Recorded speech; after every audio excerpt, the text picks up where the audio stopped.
it's not meant for short people. Who was that sitting next to me? Yeah, exactly.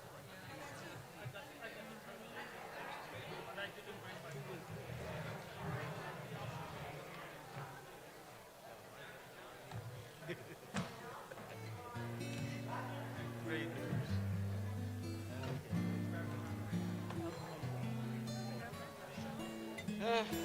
Could be better. A lot going on. Not just here, but a lot going on. Well, there's a lot of things to consider.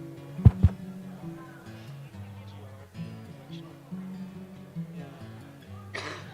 you want to get all of the things out there, because sometimes we ignore personal opinion, and we don't get the bigger picture.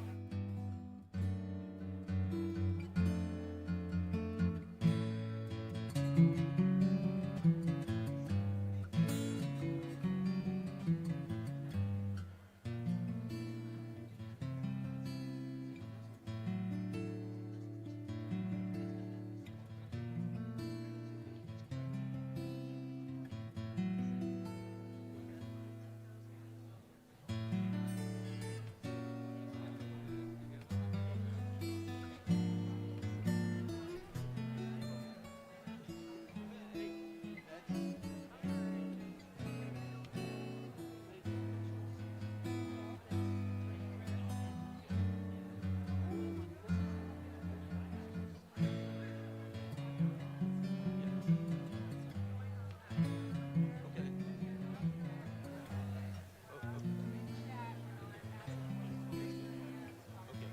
Right. Okay. So there's no interaction with.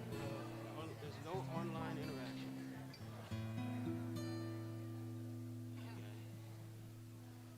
But they have to. See, they have to voice their concern, because if we'll do it to one, we'll do it to all. It has to be a natural, rather than forced to change. There has to be a natural.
Okay, let's move on with this.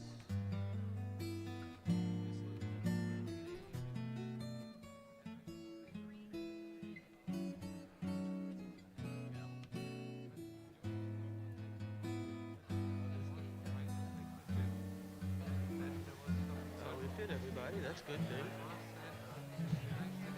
Good afternoon, everybody. Let's see. All right, the meeting is called to order. Show it being 12:35 on Wednesday, May 1st, and this is held at Clubhouse 5. Just an announcement: those that are watching via Zoom will not be able to call in or chat. There'll be none of that today, just because of the logistics that we have today. So come on and join us and hear it firsthand or live. All right? There's no music. So anyway, the meeting's called to order. I will entertain a motion for approval of the agenda. Okay. So So moved and ordered. Okay. Are there any objections to the approval of the meeting report from April 10? Okay. Hearing none, the meeting moves forward. Just a few remarks. Today you will hear from two basic proposals that you heard in the last meeting. The first proposal did not get enough significant time to complete at that time. So we are basically having a repeat of that presentation, but in a much more digestible format for all of us to understand what it is and what it isn't. All right. So we wanted to make sure that this is an important decision. We wanted to make sure that the community is continuing to be involved. This is step number one of the decision-making process, meaning the recommendations that come out of this committee then go to the GRF board and then continue on to the corporate members. Just so you know that the corporate members are made up of the mutuals. That is the Mutual 50, Third Mutual, and United Mutual. GRF is not one of the corporate members, even though we will be presenting. So I just, to have everybody understand the governance organization and the meeting structure here. So this will be a recommendation that comes out of this meeting. At that point, GRF makes a decision as to what to recommend to corporate members. And that's important to understand. So, and that's why it's important that you remain involved in the process, so that in each step, your opinions are heard. With that said, we'll entertain any member comments, and this is for items that are not on the agenda. I guess everybody's here for the agenda. Okay, makes sense. None, yes, none. So next we'll move on to department head update. And the department head doesn't have an update today. So we'll move on to the items for discussion, and we'll move to the first proposal, which is that of Nancy Carlson and Andy Ginocchio.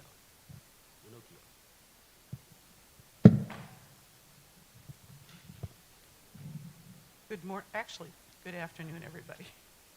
I'm Nancy Carlson. Andy, would you like to stand up and introduce yourself?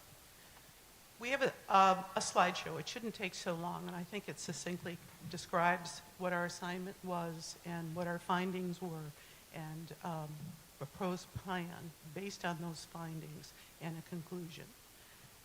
Tried to make it simple, digestible, informative.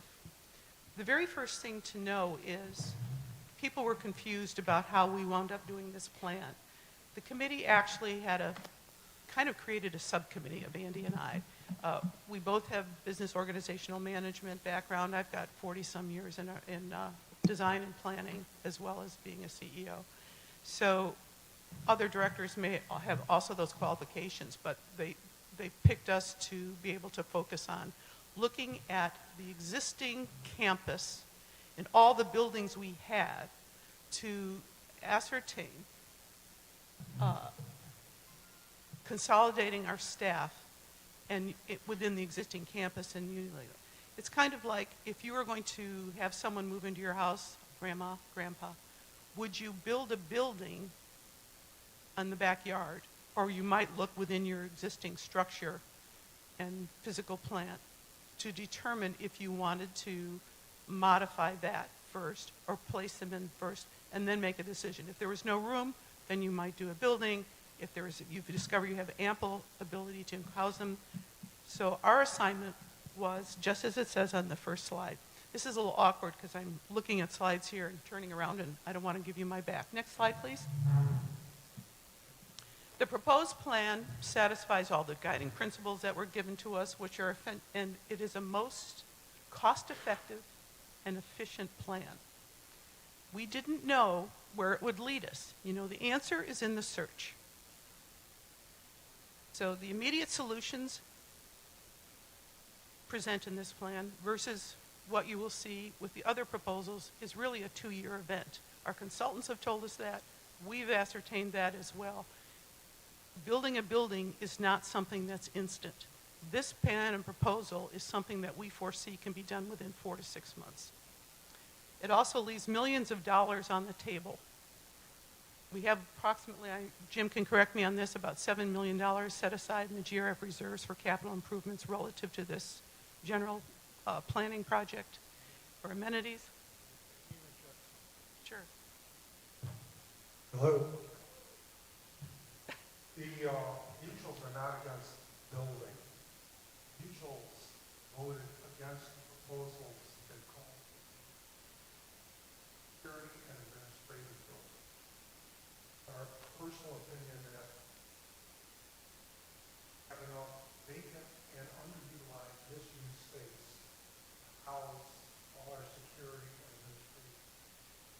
Not think we should build more administrative space. That being said, I personally know what we need another gym. There's lots of reasons. We need more recreational space. The mutuals are not opposed to building, spending money to get more recreational space. Just want to clear that up. This is about office buildings. We don't want to add any more office buildings to the village. Is that clear? Good. No more office buildings for the village. And no more renting. No more renting office space. When we have empty office space. Community centers. We'll get to all that. All right. So again, I just want to say the conclusion almost is in the beginning.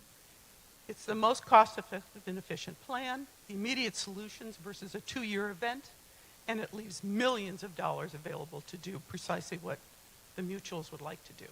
Corporate partners. Corporate members, excuse me. Next slide, please. The guiding principles in general, I'll just go through this briefly. I think we just touched them last time, Jim did. Service life of 15 to 30 years. We weren't doing anything that wouldn't last for a while. And we want to enhance the residents' recreation and activity experience. We are putting residents right up there at the top of the pyramid. Enhance department efficiency and function. One of the things the staff told us was they want to be consolidated and being able to work together. It's far more efficient. Optimize security and the protection of systems, staff, and community. I don't even think I need to spend 5 seconds on it. All you have to do is turn on television this week to see how bad things are. And granted, it's not a college campus situation, but security is becoming essential to a degree we've never had in my lifetime. And I feel better knowing that we have security. At our last meeting, we had a large turnout. Our securities turned up within 5 minutes. And why was it? They were in the building next door to us. They were right there on site to be able to solve it. And we have some very valuable and expensive systems that we're putting in the village, in the community center. And we need protection of that. We have it's kind of a free-range building. Next. And we'll take questions and comments at the conclusion, please. The planning assignment was fundamentally relocate the 3 displaced departments and staff, which are temporarily located in the leased office space next to the community center building. That's costing us $230,000 a year. Our lease expired, I think it was last month, April, and so we're now in the 2nd year of $230,000. If we have a 2-year plan to be doing a building E project or anything else to talk about, we're looking at another 2 years from literally the time we get the RFP process and all the way through. So we'll have consumed $1 million. It's $900 and some thousand dollars. I don't want to see that happen. Now, we took the latest stats with respect to staffing. Landscape, how many people, M&C, security, meaning on site. Security actually has more people, but it's a 3-shift department. The space that they needed, I could have ballparked these and rounded them up, but I just took them from what the architectural planning consultants did. And so this is the latest thing. 8,842 square feet. Remember, I'm going to put a granny unit somewhere in our house? This is how much square footage I need to find in that house. Where is it on our campus? Is it in a decent location? Next slide, please. The study revealed abundant available options, vacant space, underutilized space, and better use of space. Next slide, please. Today's presentation, I feel, is an exciting and efficient plan that provides long-term solutions.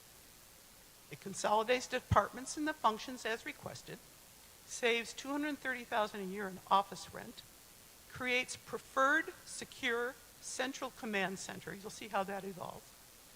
Increases table tennis recreation space and secures access. Right now it's on the 3rd floor and anybody can stroll in and do. 5, expands resident computer facilities and locations. We didn't take anything away. We moved some things around and we actually have improved them after spending some hours with them talking about this. Relocates shuffleboard archery to contemporary standards. Provides immediate solutions, not a 2-year plan. Can we get through the presentation? Thanks. Next slide. The community center is the key to solutions. Next slide, please. Here's a community center 3rd floor. Right now, what we looked for, what were the facilities that were on the 3rd floor of the open access? We had considerations and security concerns about all this. Table tennis area, the check marks, vacant spaces available already of over 2,400 square feet, the Mac Club, the PC Club, and the computer rooms. Those were, and I don't want to use the word targets, but they were the opportunities. Not only did we discover, but the architectural planning consultants that we hired and spent $60,000 approximately on doing studies made the same observations independent of us.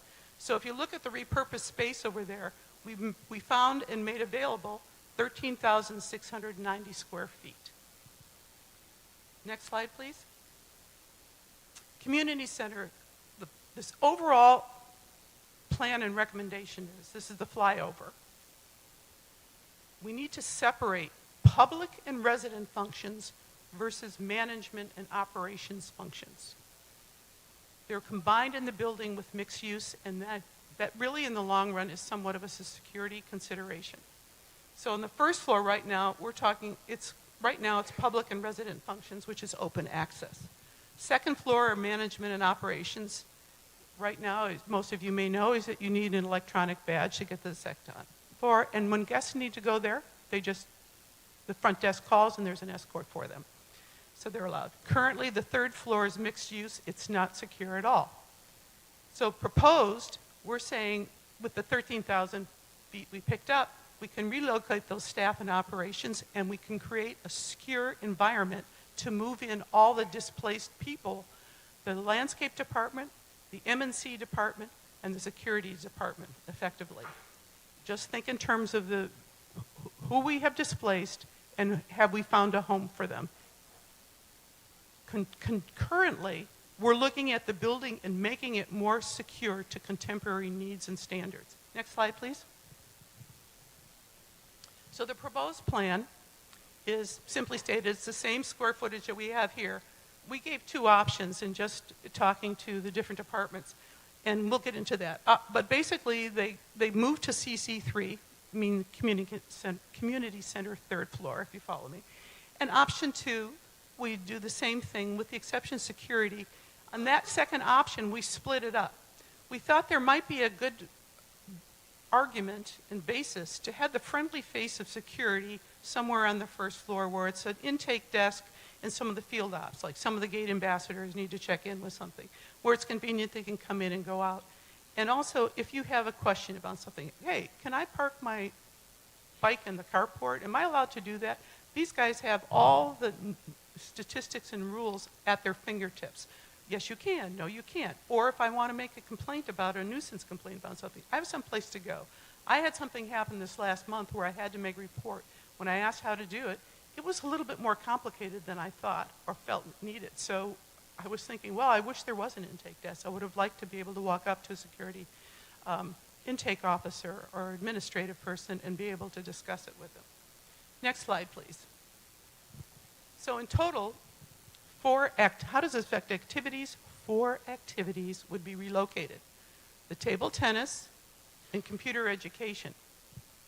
Shuffleboard and archery are secondary. They would be fit. They're currently, the 2 top ones are currently in the 3rd floor of the community center.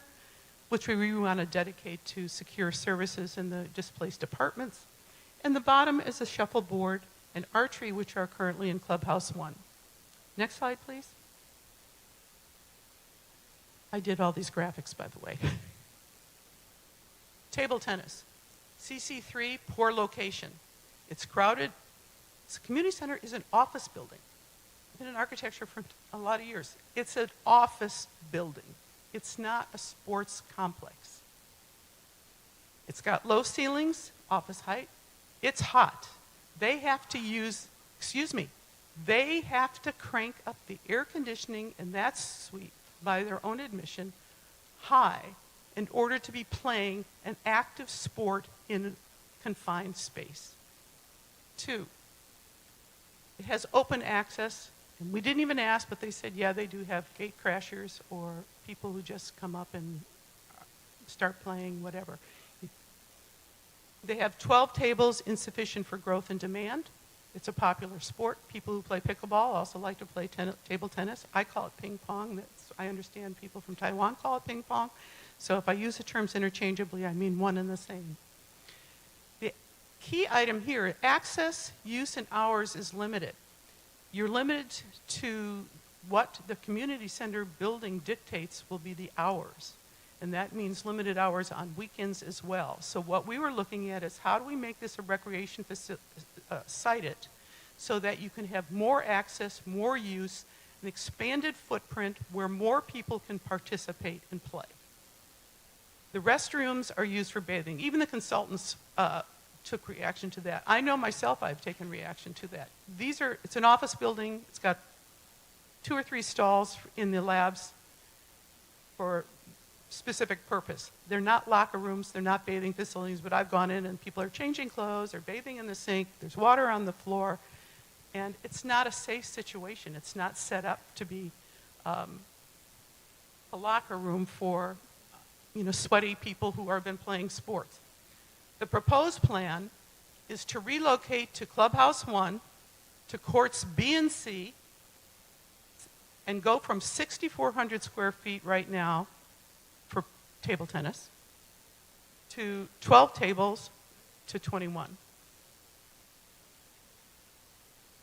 Right now, I checked the website this morning. It says I miscounted. There's 11 tennis tables. Well, that's what the website said, so I checked this morning. So, okay. At least then I have, if it's correct, Ambrose told me that's 12, so fine. But, well, that's also the ones at the ball shooters. But I'm talking the play tables. I'm talking play. So you understand, I make clarification. I'm talking about the mechanical, what do you call those? The throwers, the ball throwers. Right. But the key is the play area. We're talking the play area in terms of fundamentals. The other things all fit in there, but I'm talking about how many tables do you gain. You go from 12 to 21. You have the potential, too, of what our proposal holds, is you'll have an ability to have large tournament and revenue opportunities. In the appendix to the original thing, I included club rules. I checked the trust. I read the trust. I read all the charters. There were things that I learned that I wasn't aware of.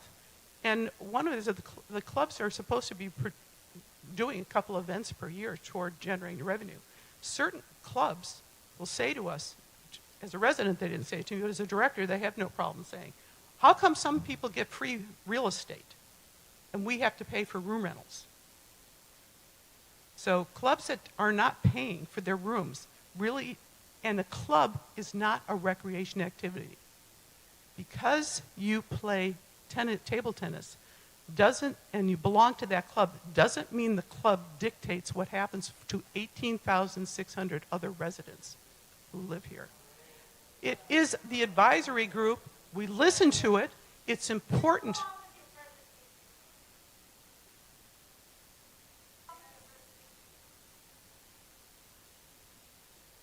Jim? Can we have some order, please? Thank you. Please respect the presenter. Thank you. You'll have your chance to comment after. Sir, I'm not going to debate you.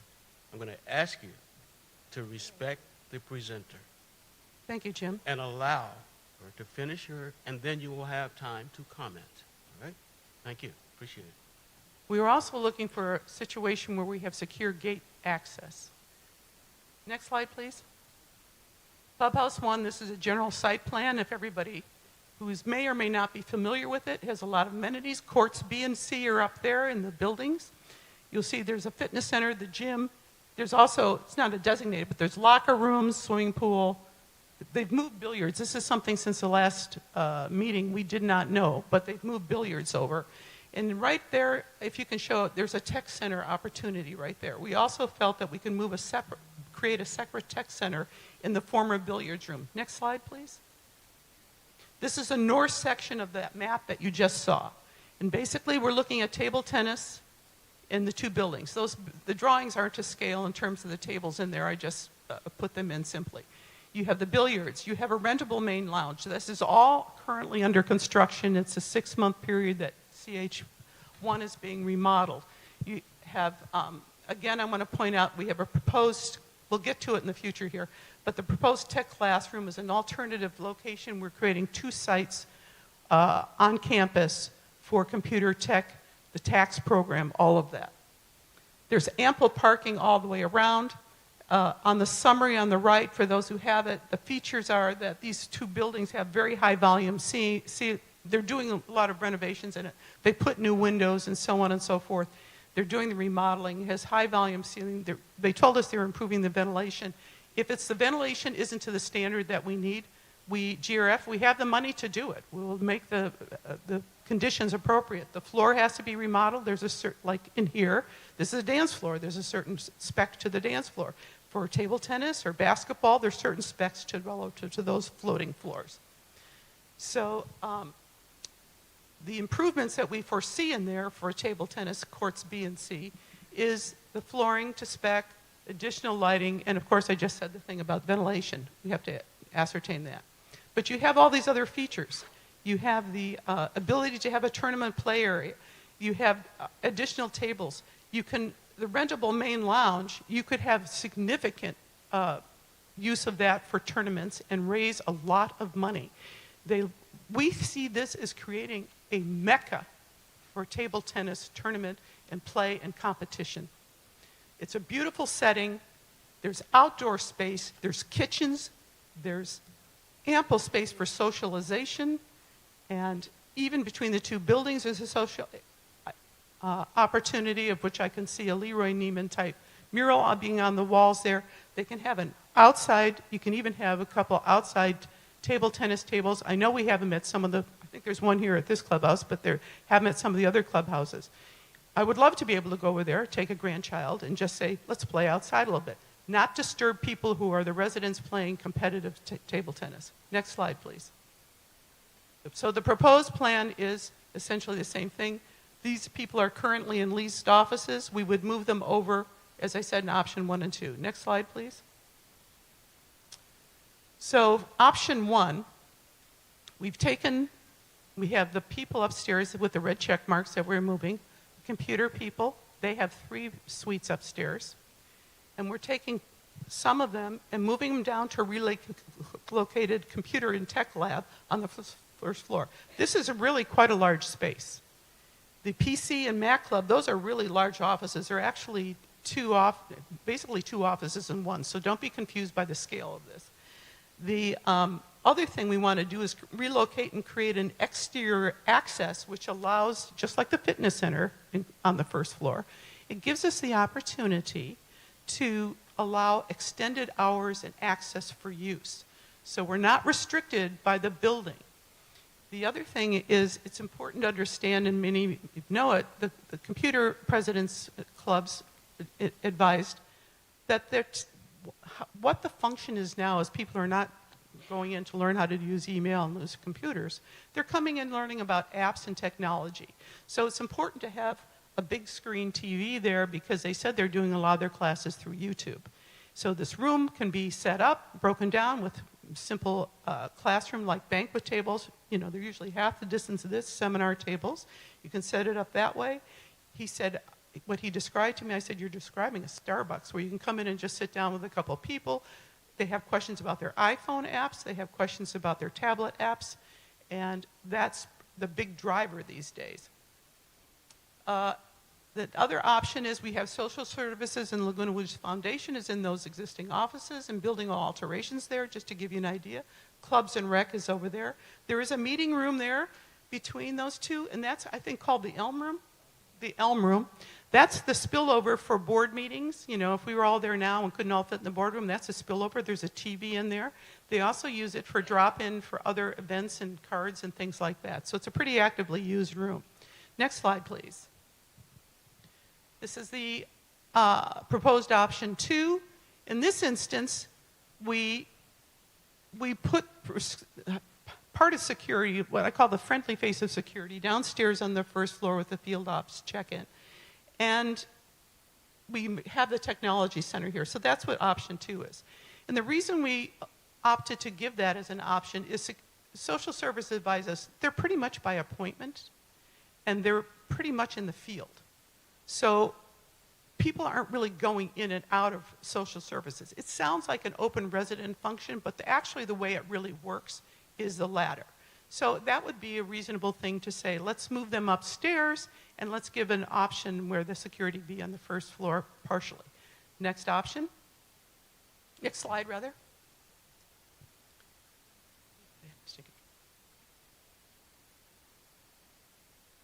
Excuse me, thank you.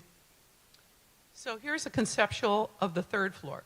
Now that doesn't mean anybody is necessarily in these spaces. Where the dotted lines are where there's existing walls. This is a 22,000 square foot floor. Each floor is 22,000 square feet. It's designed as an office building. It's not a tilt-up, but it's designed as an office building. So structurally, these are not load-bearing walls in between. So these are easy to remove or replace. And some departments might go and say, hey, this bullpen area is fine. We use workstations. You know, the way people work is different than the way people worked even 10 years ago. So there's a lot more of that.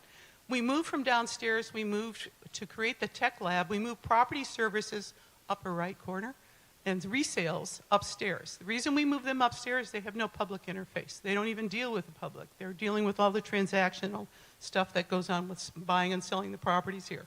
Landscape, move them up here. Again, don't be married to this prospect of they all go here. An important move we felt was the call center. That's a high turnover job. It's the most used function in Laguna Woods. They get over 4 million calls a year. They are working in a space that is this wide as I'm standing here, a cubicle. They're in the interior of the first floor with no windows. Correct. My knee-jerk reaction was I couldn't work here for very long. And we've now expanded the ability for us to work part-time or full-time for the village. So that would be a good job for a lot of us because we really care about one another. We really care about good services. So we moved them upstairs where they have windows and have the ability to have a little bit more breathing room, which I think is a really good consideration from a human resource standpoint. And I think that will help with turnover and other things. M&C is a large department. They actually have 2 separate departments within it, damage and restoration and the maintenance people. We have security upstairs here, the other portion of it, and we have some surplus space. I believe there's also some rumblings that HR needs some more space, so on and so forth, and compliance needs some more space. So we have, in this plan, we really think this is quite brilliant, that it's created some surplus and it's moved everything, and we've made the third floor secure. So we've moved all the public functions and open access functions of the first floor, and the things that are important and need to be preserved and safeguarded are on the second and third floor. Next slide, please. Option 2, it's basically the same thing, except, as I said, I guess I said it backwards last slide. Security and field ops is on the first floor, and we give the security stuff. That's, money counting and training rooms and all the things that go, the watch commander's office, that sort of stuff. There's still surplus space, but that's essentially the difference between option 1 and option 2, is just Is social services stay on the first floor, or can we give some of that to security and move social services upstairs? Frankly, I think social services and the Laguna Woods Foundation upstairs in that atrium area would be lovely. If people come up and they have the appointments and they're dealing with family members' situations and circumstances, I think that's a very social and amenable environment to bring them to. Next slide, please. So we get to the point where we're going, what do we do about shuffleboard? What do we do about archery and the sports? So AB 1572 is a legislative condition set forth by the California legislature that we have to have non-functional turf removed in a certain time frame. That's why they're replacing things where they can. So, and the other thing is shuffleboard is really an outdoor sport. It has been in the tradition. It has been in the industry standard, it is, and in Seal Beach is outdoors, and they've just had competitions. All right, folks, please. Thank you, Jim. Please respect the presenter. You'll get a chance to react to all of this. Write it down if you want to make a comment, all right, and then express yourself, one at a time. But we can't have these disruptions. Even though we may agree or disagree, we can't have it. Thank you. So moving forward, one of the things we looked at is we rely on the Recreation Department who provides us statistical data. Jim? Look, the next time we have an outburst, I'm going to call security. Okay? All right? We have to maintain order, folks. Thank you. I know there's emotions, but maintain order. That way you'll get a chance to express yourself. Okay?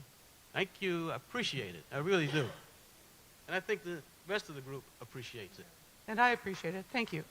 So we rely on utilization figures. We have a recreation department, and when you go into your activities, you have to sign this. And people said, well, you know, those figures aren't correct. So I spent a week going from venue to venue to venue, clubhouse to clubhouse, and testing, was that in fact true or not?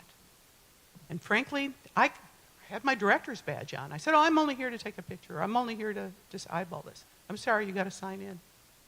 It didn't matter if it was an art class or anything else. So they were pretty vigilant.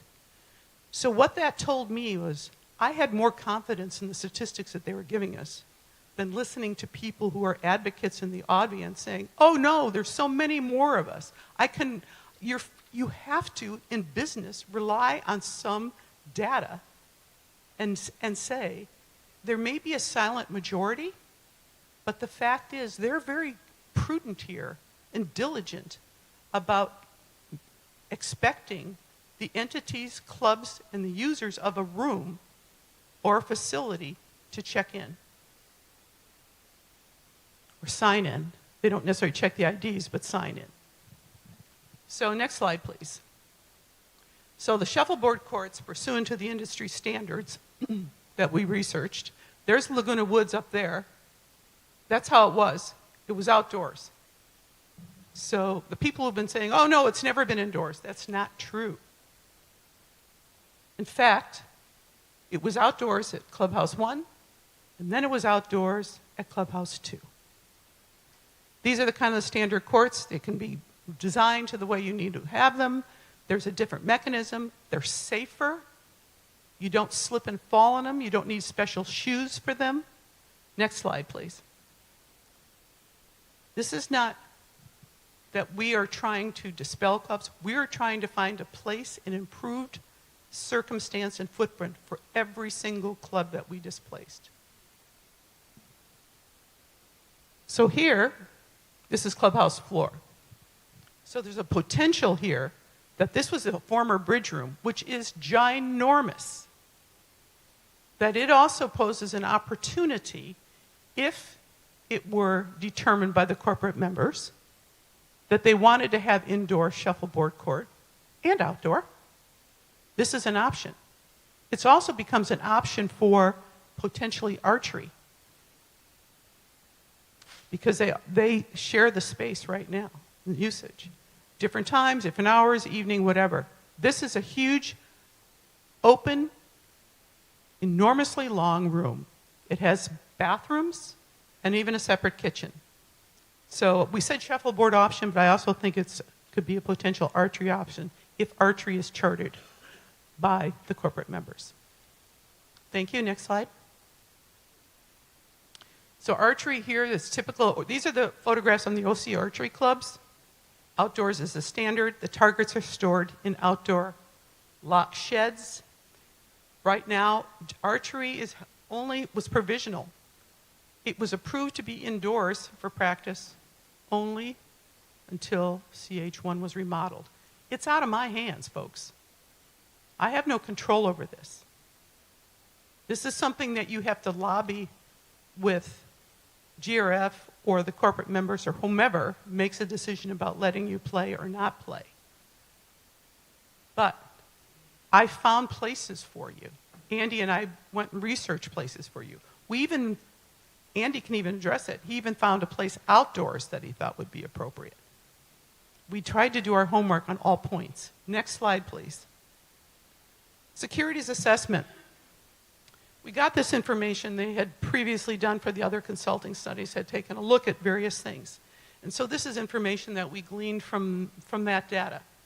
The community center is centrally located. That's why they liked it. Security management, disaster preparedness, telecommunications, and administration in a central command hub center. These are the players that have to interact immediately in the event of something. It's better able to provide prompt response to incidents and hearings and meetings. I've just said the last meeting we had, they were there in a heartbeat. The security cameras, they tell us, are already in place. They already have EV stations for overnight charging. The IT and connectivity systems are in place. We probably need to expand add a special generator. That's out of my area of expertise, so it's not worth me commenting here. That's part of a cost evaluation. This secures the building and the systems data. That's important. We have secured our the nucleus of our operations for all of the village, for 18,600 people. It has swift egress and dual points. And I want to say also that they said every time they have to leave someplace and come over to a meeting, and they have to come to a lot of our meetings, they have to stop their work, get in a car, drive over. That's the Building E prospect, right? When they're in Building E. That changes their workday when they have to do that. If they're in the same building, it's not a big deal to come take an elevator ride to a meeting and get back in the swing of the work task for the day. Next slide, please. Why Clubhouse 7? It was, a couple of people say, well, we could do it at Clubhouse 7. Well, the Bridge Club is pretty big over there. They contribute a lot of revenue. So they're a club that is an activity, club versus activity. They're a club in an activity, and it produces a lot of revenue. So they're paying for themselves to be there. Like pickleball, they wanted lights. They raised the money for it.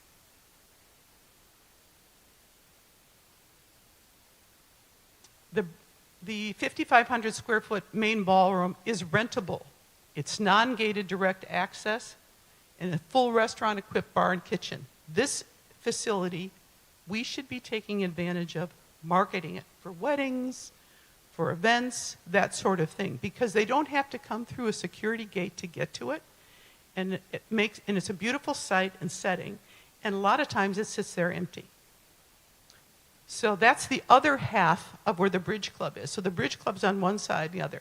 So turning it over to security and use it for a security building doesn't make sense because the egress is also is very problematic coming out of there onto Moulton Avenue. You can't make a left turn. That would be a problem for security and fast response. They also have no EV stations, and there are some other electrical and generation issues. Next slide. Security assessment on Building E. It's not centrally located. It's not near the community center located management, disaster preparedness, and administrative team. It has less ability for rapid response and meetings.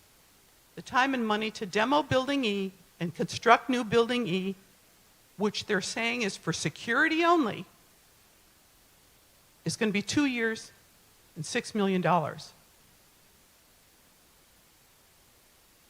Remember, we have to rent space for that time. The cost for it, is that a prudent use of money in reserves to put one department in a building in a maintenance yard? When I moved to Laguna Woods, my realtor didn't take me to the maintenance yard to show things off for me. So we have potentially a $900 and some thousand rent liability that will appear on the books. While that's done, and while we're sitting here, last year we've already paid the $230,000. Starting it right now, we're paying it.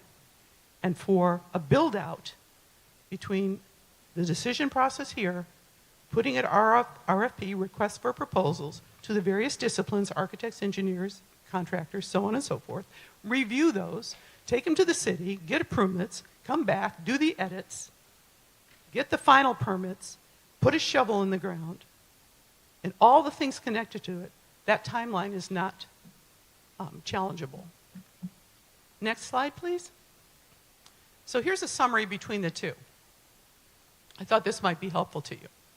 The use available plan is 13,700 square feet that we've come up with. The occupants, we've put in security, M&C, and landscape. The cost, what are the costs? What's it going to cost to do this plan? Well, we know for table tennis, we're going to need extra lights, flooring prep. TT can spec the floor that we may need. It's going to be painted. They may need some window coverings, miscellaneous storage. There may be an AC upgrade. They told us they were upgrading it. It's in construction, whatever the reality is, that can be handled. Shuffleboard can go outdoors. We've given you an indoor option. Archery outdoors. The tech and wireless, we've moved the improvements for tech and wireless for the second computer center. It may be somewhat wired. We're not sure. We want to have another big screen team so we can create a second tech and learning center. Clubhouse 1 is going to be a very exciting place with this remodel. Estimated time, the estimate meaning the cost estimate to be determined by staff.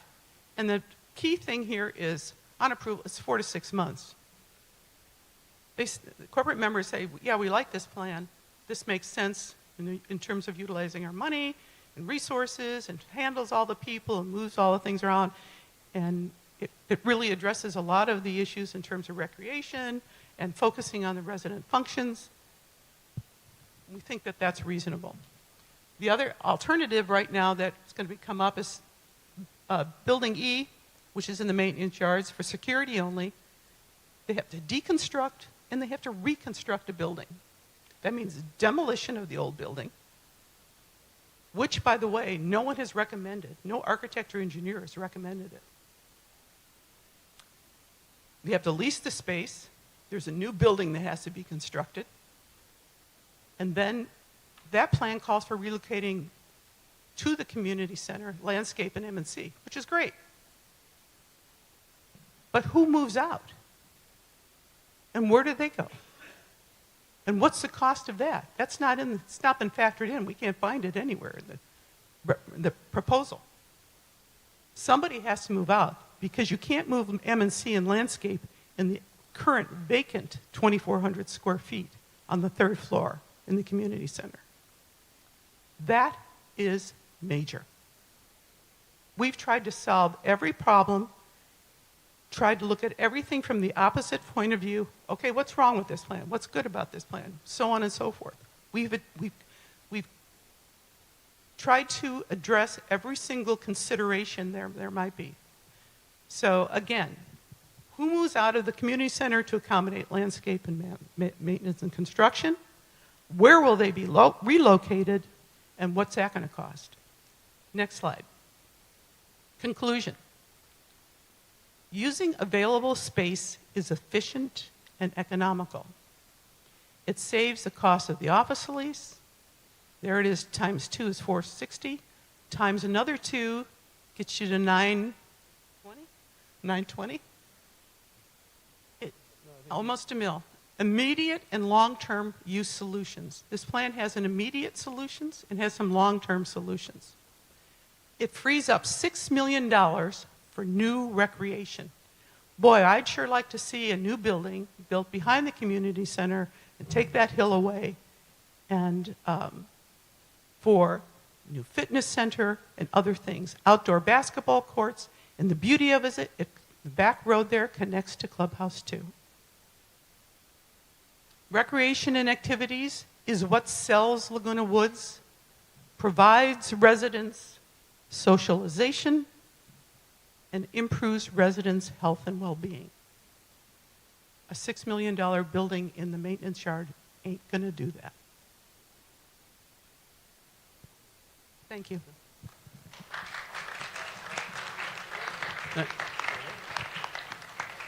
I just want to. Andy may have a couple. Excuse me, just a minute. Andy may have a couple points just to address the sports change. Yes, I do, and that's it was low last week, not this last week, but the prior one. One of the shuffleboard clubs was talking about what they've all been doing, and they do a lot of stuff. But they visited Seal Beach, the Good Leisure World, and used their shuffleboard courts. I went to the Leisure World site, and I checked on. They have a very active shuffleboard program at Leisure World. There's a league there, and lots of people involved. They have outdoor courts, and I'm wondering. Well, that's what the site says. They're outside one of the clubhouses. Sir. You have almost limited. You set the courts. Okay. The courts were outside No, the sir. clubhouse. No. Okay, not true. No. Control yourself. Control yourself. You It's can, on the website. sir. No. It may not be true, Okay. but you so get the a question chance. is- the You get a question is chance. You why- get a chance to address all of that after he's finished. The question is, why is shuffleboard a lot more successful in Leisure World than Seal Beach? Anybody have an answer? I do. Pardon? You do? Good. I have a director Go that ahead. has. Go ahead. Okay. That's because they're older than us, a lot older than us. But Bet my But- aunt lived there. Yeah, I know. Not older than me, of course. All right. Just okay. I want to all say right. that. Now, Can you? The presentation is over. So can you kind of get to wrap it up? I want to wrap this up. Yeah. Just wrap it up, sir, please. Okay, so I just want to point that out that, we understand shuffleboard is important. It's a traditional activity, and we want to support it. We give you a couple options to do it. The way we have things set up right now, it's a misfit. It's a misfit. There's 4,500 square feet of space, about half this building. 4,500 feet in each building. And the shuffleboard people are just a small part of that whole building. Don't you ever look around and see, look at all this space. I want to just think about that. We got to use space efficiently, and that's why when we're looking around and seeing a lot of empty space, we naturally think, how could we use it? Nothing bad about you guys, what you're doing. Shuffleboard's a great activity. It's just that it's got to be in the right place, indoor or outdoor. Archery, we talked about the conditional approval. That's something GRF board is going to have to tackle because the approval And Andy, I'm sorry, but we've gone through this in the presentation. The folks need to. We want to wrap this up so we can get comments. But I appreciate you wanted to dot the i's, cross the t's, and emphasize what you wanted to emphasize. But they've heard this, so let's get on with the questions. Okay. First, let's start with with Yvonne, and we'll go right down, and then we'll go out to the. Members in the The audience. only thing that I object to in the presentation was that the statement that they said that we had a lot of space that's underutilized. That is not true. It isn't true. Yeah. So there you go. But by the way, in case you didn't know, Yvonne is the C Community Activities Chairman, and she works very closely. I guess they like you more than me. But she and Recreation Department here work very closely on a lot of the things having to do with space, who needs it, when they need it, et cetera, et cetera. So, and she's been chair for how long? Too long. Okay. Anyway. Okay. Next. I don't have any comment right now, but I will, in my presentation, talk about it. Okay. No comment. I would hold my comment to the other presentation when I hear Okay. everything. Then Okay. He wants to hold to everything. Okay. Well, the residents, after the residents come the next presentation. Okay. I'll make a couple of comments here. One, just a reminder of what just was presented did not need corporate members' approval. It would strictly be a GRF decision on that proposal, because corporate members only approve if it's a new building or if it's an expansion of 1,000 square feet over $500,000, something like that. So Yeah. this approval is strictly a GRF decision on that. You want to say something? Yeah, and as she was talking, I was thinking the same thing, and then I looked very closely at the language, and this is one of those things where I'm not sure you have to, but if you start talking improvements, all right, then you start to get into the gray area. But I think you're right in terms of the dollar amounts and what we're doing. We tend to err on the cautious side because we think we're making the right decisions. But go ahead, you're right. And the next thing I want to say is we have to hear each proposal that's put out here, and then we have to look at the details of it. We have to analyze these, not just if we like it when we first hear it or not first hear it. We don't even know what this proposal would cost at this point. We don't know if it would be $1 million or $5 million or what. And there's pros and cons to every proposal. So we need to hear each one of these, even if we don't think we like it or not. We need to hear it, take a look at it, and analyze it, and do what's best for Laguna Woods Village residents. Just as simple as that. So I just say, even if some of this doesn't work 100% for you or that, let's hear them all. Let's put them on a sheet of paper, come back, and let's really look at each one, the pros and cons and the cost and the benefits and everything. I agree 100% with Tom, and the reason I started out by saying here was our assignment was a little bit different than everyone just coming up with blue sky, etc. So do understand that this was an assignment with respect to do we have available space on the campus, so on and so forth. And the only other question relative to costs that I don't know if any of us could, the staff has to determine that. But when you do, my question would be, when we build a new building, if for some reason they were going to build a new building, we have a new property tax gets reset.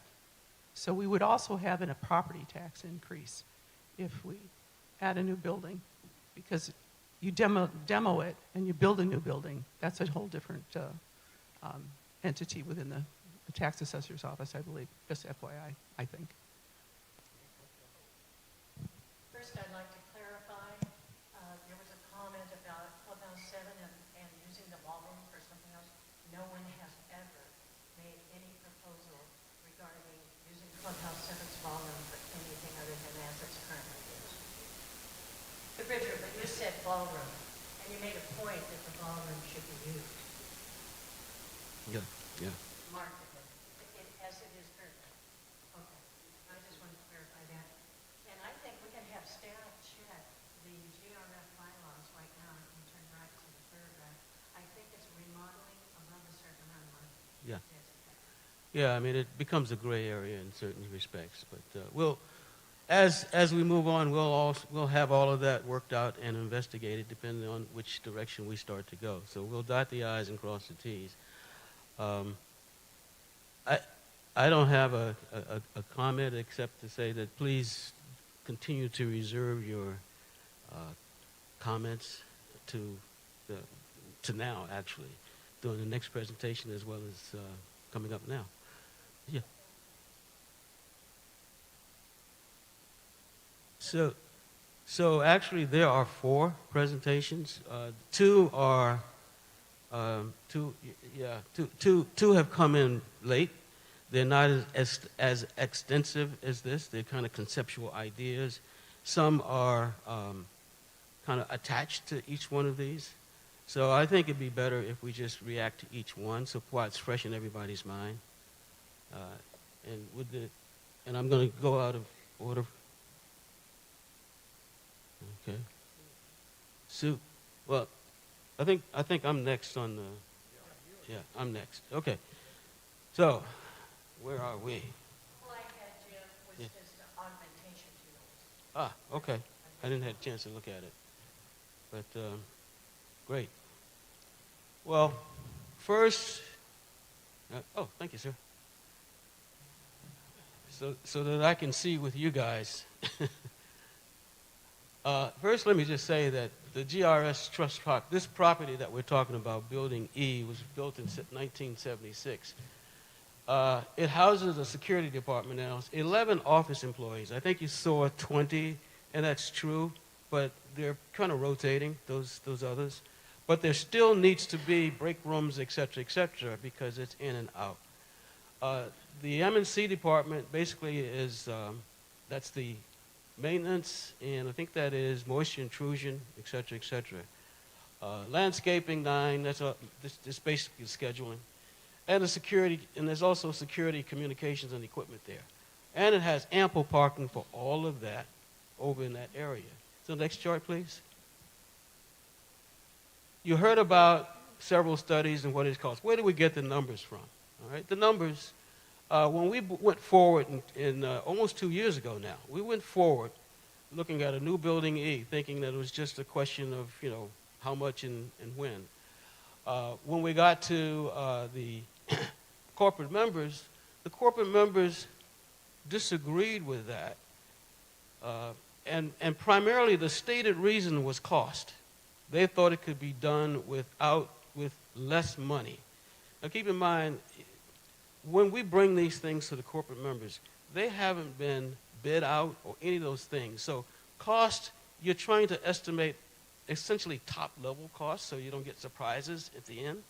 And so when they saw, I think it was almost $5.5, $6 million, they said it could be done for a lot less, and they rejected it. Well, no is not a decision. And so that threw us back to the drawing boards. During that discussion, someone came up with the idea, let's have somebody come in. They came up with the idea of doing exactly what the last proposal said. Hey, let's consolidate everything into the community center. Now, community center, by the way, is not an administrative building.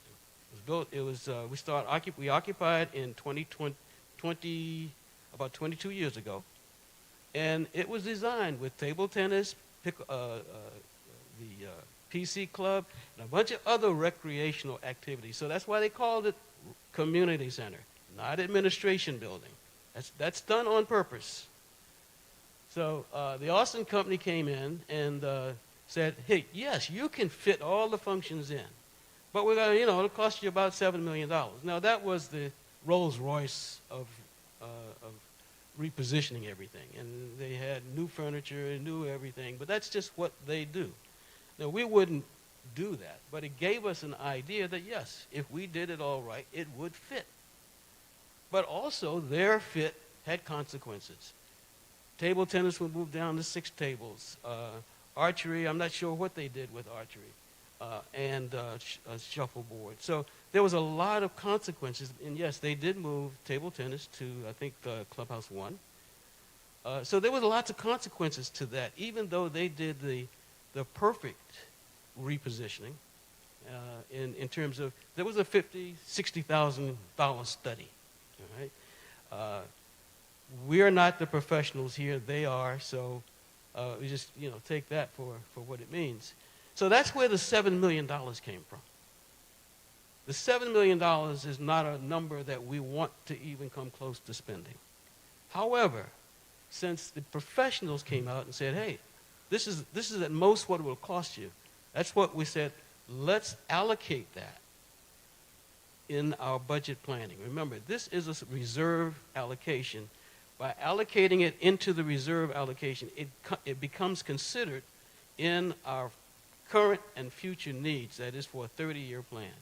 So by considering it, we understand and know that this, whatever we spend here, is not going to impact HOA fees because it's already figured into our $17 per man or per month that we set out for reserve.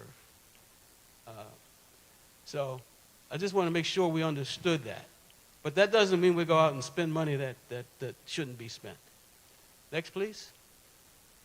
Now, first, I think in terms of any sort of strategic problem, you got to define the problem.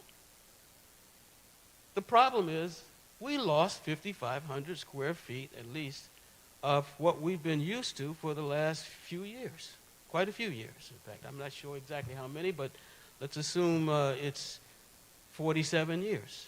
We lost the use of that. So our choices are do not replace it, and then reallocate the remaining space, and that's the proposal you just saw. Do not that. Also, or to replace it, replace the 5,500 feet, or replace as needed and reallocate existing space, okay? Or replace and add additional space to anticipate multi-use patterns that are happening in all of our amenities. So there's, you could say, look, let's go out and spend $12 million because eventually you would need, to have all of these recreational activities that are expanding in terms of just the number of activities, because this community is not reducing activities. There's a constant call for more and more space utilization. Okay, but we'll go through that. So those were the choices. So you define the problem as we lost 5,500 square feet. First question is, do we need to replace it? So next chart, please. So the committee set upon some guiding principles. And this is those guiding principles spelled out.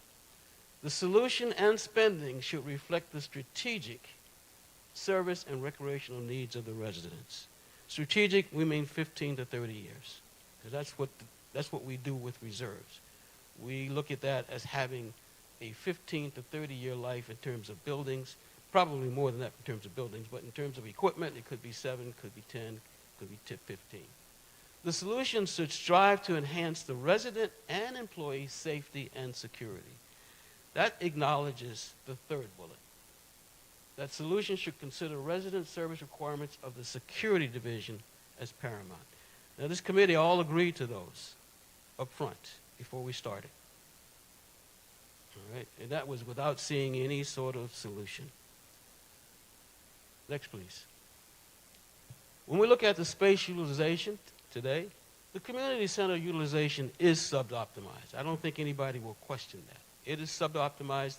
We've got a vacant spot on the 3rd floor. Now, it may not be known to you, but about a year and a half, 2 years ago, GRF had proposed to move personnel up to the 3rd floor. Why? Because personnel are in cubicles now. They deal with a lot of confidential activity.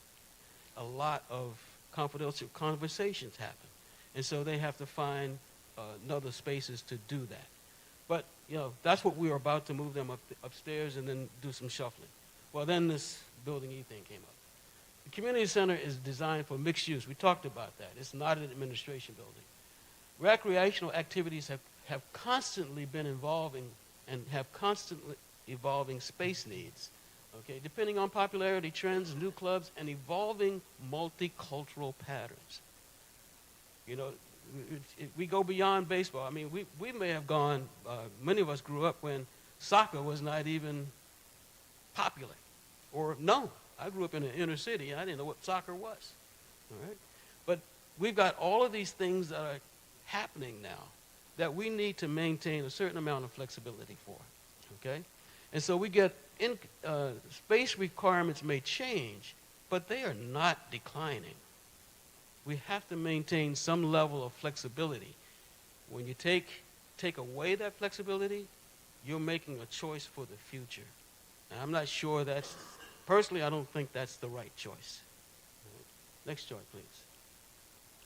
So, elimination or relocation is not justifiable because for reducing space in a climate when increased requests for space and utilization are required. All right? Security has special requirements, and we'll go through those. FEMA, okay? FEMA requires, or not requires, but strongly suggests an independent security department, not necessarily location tied to the main offices. It actually makes that recommendation. The emergency access and egress, have you noticed, I know I noticed, that sometimes when you're going out of this community center, you end up with, you're behind maybe 12 or 13 cars, okay? Have you noticed the parking over there where we are now? Because security and security vehicles are over there, if you notice that, okay? We see more of security now. I see them walking towards their office in the next building, because they are, by the way, next to us right now. So there are some benefits to that, but most of the benefit of security is outside of that office space there, not where they reside. All right? But I noticed that they have to park their cars not almost, behind heirs, okay? And maybe even beyond that. There was a couple of security guards walking up, and they recognized me, and I said, "Where are you coming from?" He said, "Oh, we just parked the cars." So it's not that simplistic just to move people. You got the other things that happen as a result of moving them to be not allowing them to have their own space. There's also some special communications that they have over there, and a command center availability, and again, as I talked about, special parking requirements. So you would reevaluate. I would reevaluate the requirements of the landscaping and maintenance people that are in there. I'm not sure that we can actually fit. That it's not better to have either maintenance if we do rebuild Building E. I'm not sure that we may want to reconsider whether or not Building E can continue to have either maintenance or landscaping there. Okay, because I think there's some advantages there. Plus, I'm not sure if we don't want to make a lot of moves and displace a lot of departments within the community center. All right, it may be better just to build out 6,500 square feet, which basically would cost maybe another $400,000 or $500,000. And remember, and do it that way, and have everybody in the right spots where they can optimize what they do.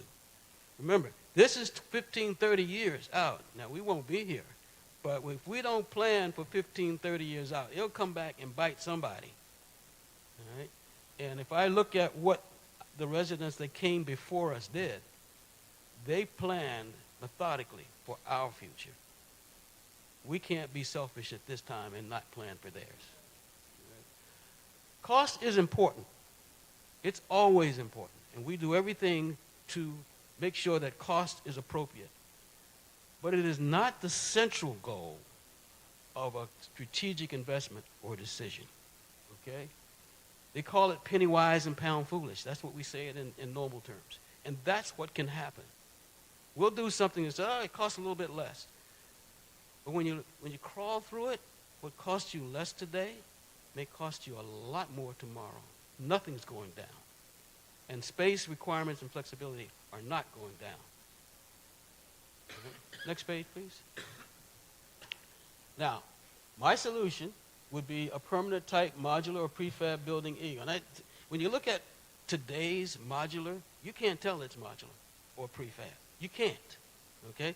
And what it does is basically they build it in a factory, bring it down in rooms, or however they do it, all right? And they're, basically $400 per square foot is high. All right? It's high, and that's what we estimated at. $400 or $500 per square foot. Yeah, that's the average. And I'm not sure ours will cost that much. I just don't know. All right? Consider relocating landscaping and maintenance employees to a community center based on fit. And I mentioned that before. I'm not sure without a lot of reconfiguration, those two departments would fit. I know one would fit easily, okay, and that's because the third floor is unoccupied at the moment. Well, part of the third floor is unoccupied. But it takes us away from uprooting all of this cascade and domino effect that move this from here, that from there, this from here, with no strategic mindset at all. It's just, to me, it doesn't make a lot of sense in terms of planning for our future. But, it's still an option. Next page, please. Okay. Why rebuild Building E? It's because it's strategic. It's the definition of strategic. It does not reduce space in an environment of constantly evolving space requirements. I use the term evolving because today, let's just say table tennis occupies whatever it occupies. At some point in time, it may not occupy that much. However, something else is going to take its place. Or any other recreation. We're talking about moving shuffleboard today. Okay? Shuffleboard has ebbs and flows in terms of people coming in and playing the game. All right? 8 years ago, 10 years ago, pickleball was just a thought. Now it's the fastest growing sport in America. And we, as young people, we're engaged in all and everything in terms of activities. And just to understand something, by the standards, I think the UCI said that the folks that live here in Laguna Woods live on average between 5 and 7 years longer.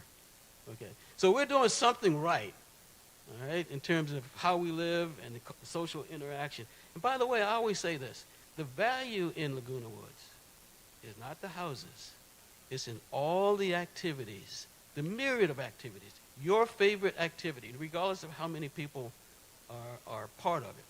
Okay, your favorite activity is available to you. I say no reactions, please. Okay, thank you. There also needs to be special considerations and requirements of the location of the security department, and that's to emphasize the safety of the residents. Remember, that was the guiding principle number 2. Okay, the safety of the residents. Okay, and security. I missed the security there. And so location is central to the village. When someone says it was not centrally located, it's centrally located to the village. I mean, I live over in the Gate 1, and those who live in Gate 9 and so forth, it's pretty centrally located. It also, the solution makes the needs of the security division paramount. And we'll talk about that in a moment, because there are certain emergency operating centers in times of disaster recovery and all those kinds of things, that having a separate building with a security command and all the equipment and everything in a separate place, it makes a difference. Now, none of us want to face an emergency, but guess what? We've got a disaster recovery task force. I think the last time they had a meeting, or the people who were called out to be involved, wasn't a meeting, but called out to be involved, had over 500 or so people. So we understand the need to be prepared for that once-in-a-lifetime thing. The solution is less disruptive to the residents' amenities and services. I mean, we just replace and optimize where we can. Replace and optimize. So we don't have this cascade of, this goes here. And by the way, some elimination, perhaps an elimination of a valued amenity or two, or the reduction of a valued amenity or two. Again, cost is important, but it should not be the determining factor of a strategic decision. Okay? Strategic direction at the best price is the best practice. That's how I look at it. Right? And if you do anything, I mean, just looking at, what costs less, perhaps will lead you down the wrong decision for the future. And I can tell you that this village has made some tremendous investments in the future, in the past. Because of the past residents were forward thinking. I don't know, given how we do things today, whether or not that can continue to be. We enjoy cable TV, have our own station as a result of quite an investment almost 30 years ago. It's about $15 million. Okay, $15 million is more than $15 million 25 years ago is a lot more than $15 million today. Okay, and all of us enjoy cable TV, and we take it for granted. We take it for granted. So I just say we have to look at things strategically. Next page, please. Okay. I talked about FEMA requirements, FEMA, Federal Emergency Management Act. Okay. This is some of their recommendations for a emergency operations center. And that means when, at the time of a disaster, there has to be established a command and control. Think of the command and control in an earthquake being on the 3rd floor of a 3-story building. Okay. Can it happen? Absolutely, but that's not where I would want it. All right. So their first thing is to avoid potential hazards and high-risk structures, okay? And so that there be, and this is their words, by the way, not mine. This is FEMA's words, okay? Minimal debris, collapsing buildings, etc. The traffic flow and congestion. They talked about limited traffic flow, okay, and limited traffic at the Emergency Operations Center. What do you have in a disaster? Confusion. What do you have in a separate command center? Control. Accessibility to the equipment, the road, the network. Okay, how do you in an emergency situation that impacts, say, community center? How do you get out of that shopping center? Everybody's trying to get out.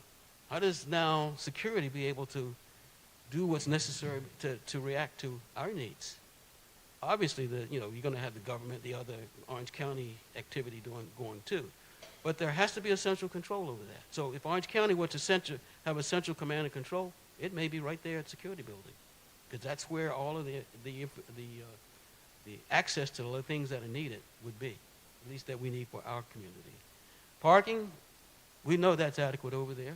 Okay, there could be there's alternate power generation that you would have over there. Again, EV charges. We've got EV charges over there for not recreation, but for maintenance. And by the way, guess what? That's the way California's going, period. So, and I believe when you have it in a public area, which, by the way, behind the community center is public, okay, you cannot restrict access to it. Over in ours, where we are, where the maintenance building is, it's restricted. And so if you're out driving all day, you're going to have to charge on your time. Or somebody, but if you take it to the community center, you have to charge on somebody else's time. Right? So, again, we talked about ultimate power generation and ultimate communications, and it should function daily. So it could be flexible for the future. So a lot of these things here, they don't come from me. They come from FEMA. And I'm sure the book is pretty large, or the pamphlet is pretty large. But I've just picked these few things out because I think they're important for all of us to know that we're not dealing with just now, but they're recommendations from the federal government, depending on how you feel about the federal government. But there's recommendations that come from them. So next, please. So when we talked about the Rango Space study, it was basically about 10,000 square feet. And it was going to accommodate landscaping, security maintenance, and it was a common area about 3,000 square feet. And the estimated cost was about $5 million. That was 2 years ago, about 4 years ago. Now, what does that say on the cost per square foot? It's $427. And that's for a regular building. The rest of it was basically fixed items, engineering studies, yada.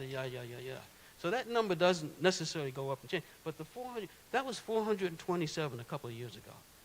So I'm not sure where people got all of the estimates from, and that was for 10,000 square feet. Yeah, double. So next page, please. Okay. So when I look at the cost estimates, and again, this is something an engineer and perhaps our M&C department will have to do, and depending on which way we go, they would have to estimate all of this. But I estimated a prefab at $400 per square foot. Even if it's $500 per square foot, it's still, that's another $100 on 5,500 square feet. That's about another 250,000, right? Did I do my math right? But at the point is to not consider just rebuilding the building and maybe allotting some space between landscaping and maintenance. Makes a lot of sense to me because it replaces the 5,500 square foot. It maintains flexibility for recreation. That's what we're here for, the recreation. To take that away in any form or fashion doesn't seem to generate, for me, doesn't seem to generate plausibility. Next piece. Okay. So, obviously my recommendation is to rebuild Building E, take a look at, whether or not it can be occupied by both maintenance and landscaping. Additionally that, maybe a couple of 100 more square feet, whatever it takes to do it right for our security department and their needs today and tomorrow. I mean, we're talking about 15, let's face it, this building lasted 47 years, okay? So we're looking at another 30 years at minimum. So next step would be, and we've got to go through approval, staff analysis, basic design, direction, et cetera, et cetera. But at some point, we've had this thing in our minds now, or Building E has been in discussion since 2011. We got serious about it in 2021, 2020, okay? And we came all the way up the steps and got basically a no. Again, no is not a decision. So it took us back to the drawing boards, and as you see all of the other things that have come forward. They're very, very, very innovative. They're not the wrong way to look at it on its surface, but at the same time, strategically, for me, it doesn't make sense to look at any other thing but to either rebuild it or build something more. Because our recreational needs are not going down. Anyway, I thank you. And next.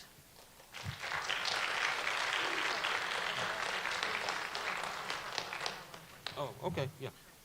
Yeah.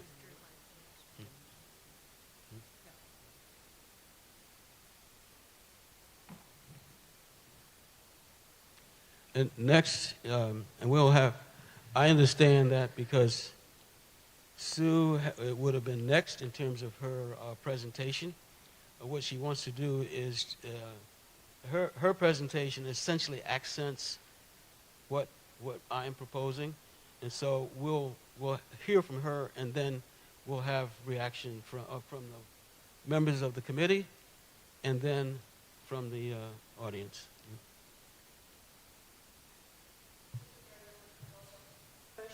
Yeah, Kush. Yeah.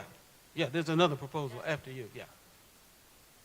I just wanted to start by clarifying that I previously submitted a proposal that involved replacing the Bridge Club, only the Bridge Club, not the ballroom, at Clubhouse 7 with the security department.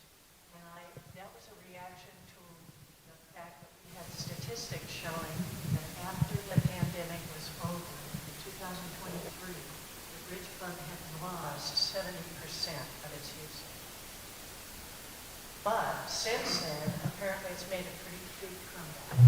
And what happened, the reason I'm withdrawing that proposal is I'm fully supportive of the chair's proposal, Jim Hopkins' proposal that he just described.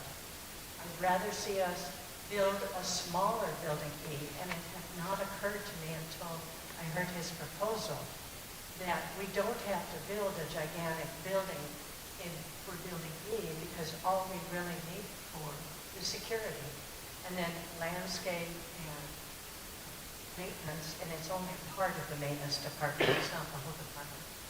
There's plenty of room for them in the current building. And I'm just paraphrasing what's up here, and I can get you a copy if you like. In a previous study by a space utilization expert, they identified, and this is down in the brain area, they identified that the PC and Mac computer lab and the computer lab was grossly underutilized. And they recommended that optimization study be done to make sure we make the best use of that space. So we had an expert that said that that space can still accommodate everything it needs to do, but it just needs to be reorganized. Then there would be sufficient room on the third floor of the community center for the maintenance and landscape people that would be displaced by not building a much larger building E. So that is just in support of the recommendation that Jim Hopkins just made on the points I wanted to make. Thank you. Okay, now we'll start with reactions from the committee. No, I thought the way we were doing this is we would do the presentation and then have comments afterwards. Oh, wait, you know what? I'm confused. Okay. I'm confused. Okay. So we have another presentation. Okay. Kush? Mm-hmm.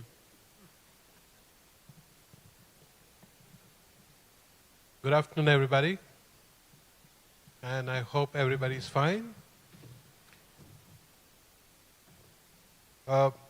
I have a simple presentation, and mine is not going to be very eloquent and very strategically planned or anything. It's a simple, few line, but thought-provoking. Maybe you can think about it. So what our main assumptions were when we first started was that we do it right the first time, correct? I'm having a hard time reading. End the rental expense as soon as possible. Let the community center be an admin building and move all recreation to elsewhere to better locations. So this was our basic starting point and thinking that this is what we need to do. So we all went on different searches, assumptions, checking things out, and this was something that I did, and I found this was my finding. That all outward security service to be at the community center, floor number 1. If more security space is needed, to use floor number 3. Community center generator to be upgraded because we will need the generator to light up the building in case of an emergency, and which is quite normal. It can happen. Like this week, there's a lot of Edison work going on in gate 4 or gate 5. And there's probably no electricity, they've announced, for 2 days. So the other thing is securing this community center is very important, as Nancy and Andy were talking, and I totally agree with what they said. Fitness center to be moved to Clubhouse 5 or 4, and I checked that out, if it is possible. But I found that it was not viable in the current situation because space is of that much space that we need is not possible at either of those locations. Table tennis, which is a very active sport, and I really feel that they need that good space that they have, should be moved to Clubhouse 1 as suggested by Nancy and Andy. But we'll talk more about it at a later point. PC, Mac Club, and to be moved to a new building in an empty lot between Clubhouse 4 and golf course. I mean, this was some assumptions which I tried to do, and I'm just verbalizing it here. And after doing all the research, I found that it is not really viable. But I want you to know that I tried to find the spot for you, and which was important. Elm room to be absorbed by security. That's a given. It can be done. So, manor alterations to be moved behind resident services. And that space to be used by security. So the ground floor of building 1, ground floor of our community center would have a majority portion of security. Also remember, social services is called social services, but it is still under the umbrella of security. So that whole ground floor would be controlled by security. More of it, most of it.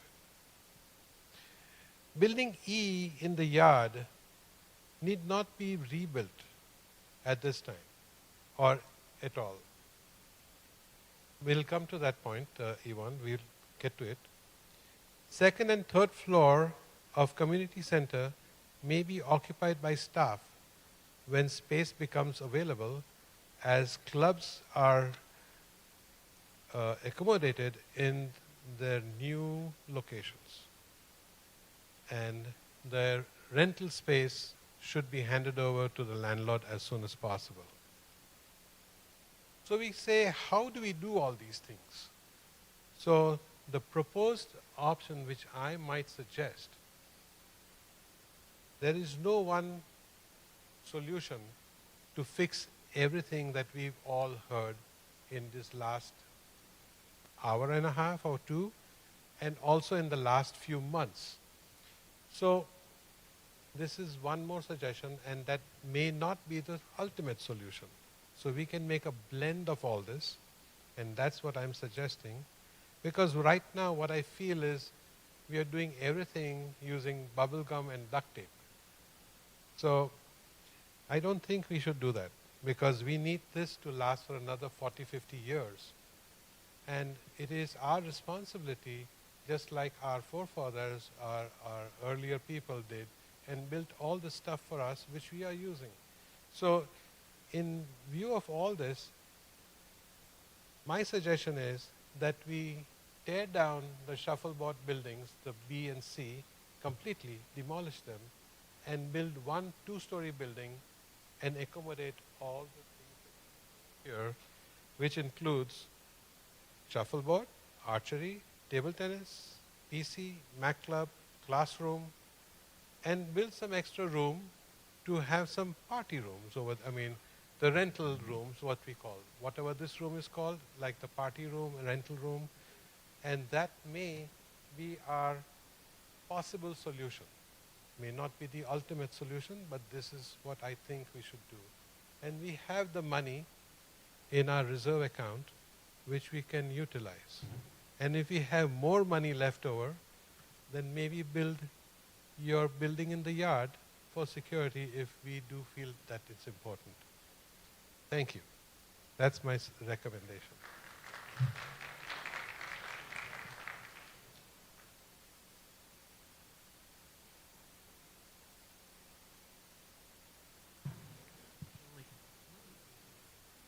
Okay. Thank all of you for your presentations, including myself. Um, and we'll start with comments from the committee. And we'll start at the other end. Sue?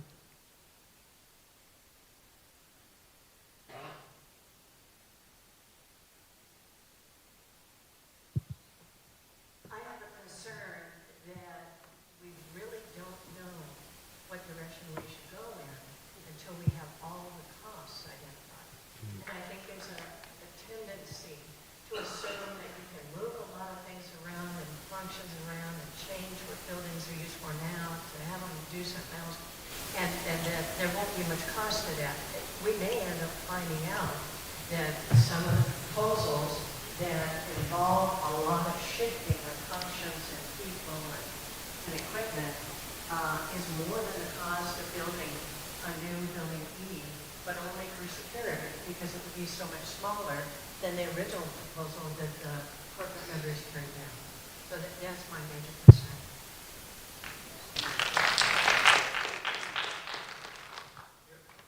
Jim, I wanted to ask, is the next step to authorize one or more of the proposals to be priced out? Yeah. Hello.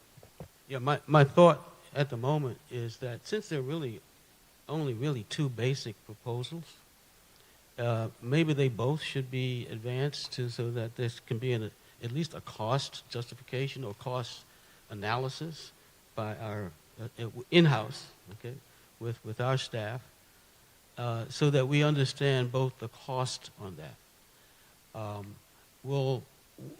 Again, this is very complex because it does involve so many layers and so many different opinions. So my thought, in order to make it all fair, is to get those cost estimates, understand what they look like, include that in our decision making. But as I said said in mine, I believe that strategic direction can be made without necessarily the cost. We do have a framework for the rebuild. We don't have a framework for the other part, which is the rearranging a lot of things. Personally, I believe that they both should be advanced, or both will be considered, okay, by the GRF board. All right, I don't think the board will just take necessarily our recommendation. All right, because just recently we did not take the recommendation of the CAC committee. We thought better of it. All right. So it is not necessary that just because a committee makes a recommendation that the board accepts it. So given the wide variation of the two proposals, I think it'd be a good idea to have a cost analysis by our staff, okay, of each one, so that is contained in the vote and analysis that we go forward. And I would ask our committee to recommend that before we make any sort of decision on this. I know we all came here for a decision, but as I look at the complexity of this, we just need to understand the cost, okay, a little bit better. I think we understand the cost of a rebuild, and time frame, okay, because we got to get this done. We need a decision here. That's the problem. Yeah, I will entertain. Yeah. Oh yeah, I'm sorry. Let's go down the roll. Okay. Yeah.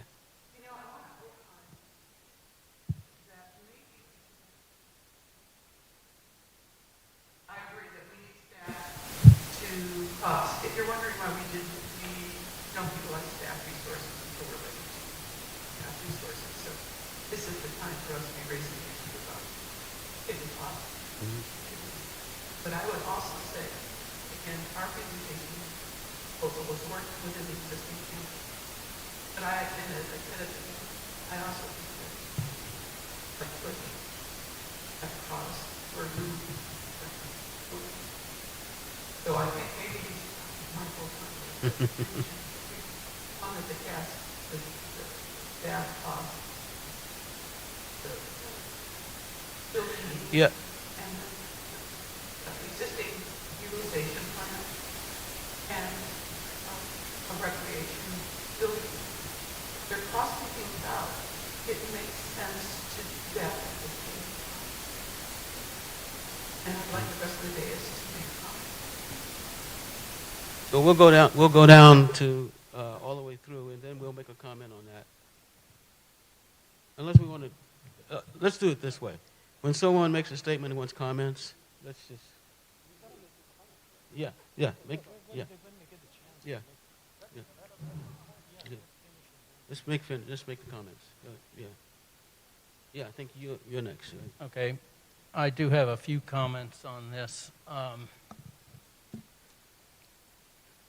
Again, I'm not for or against any one proposal here, but each one has some issues with it and that, including like the proposal for a new building, the 5,500 square foot. I agree with Jim that if you add another 1,000 square foot, you're only talking about $275 per square foot. So 55 to 65 is a very cheap thing. Not saying I'm for building a building, but I agree that you want to look at the size of that building even more and everything.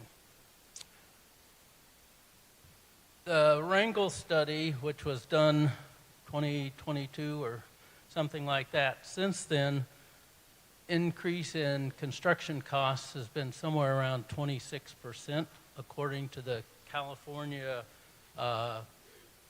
Construction Cost Index, just to give you an idea. So we're talking 26% increase in just the costs since 2022. And I agree we need to do the cost estimates and everything.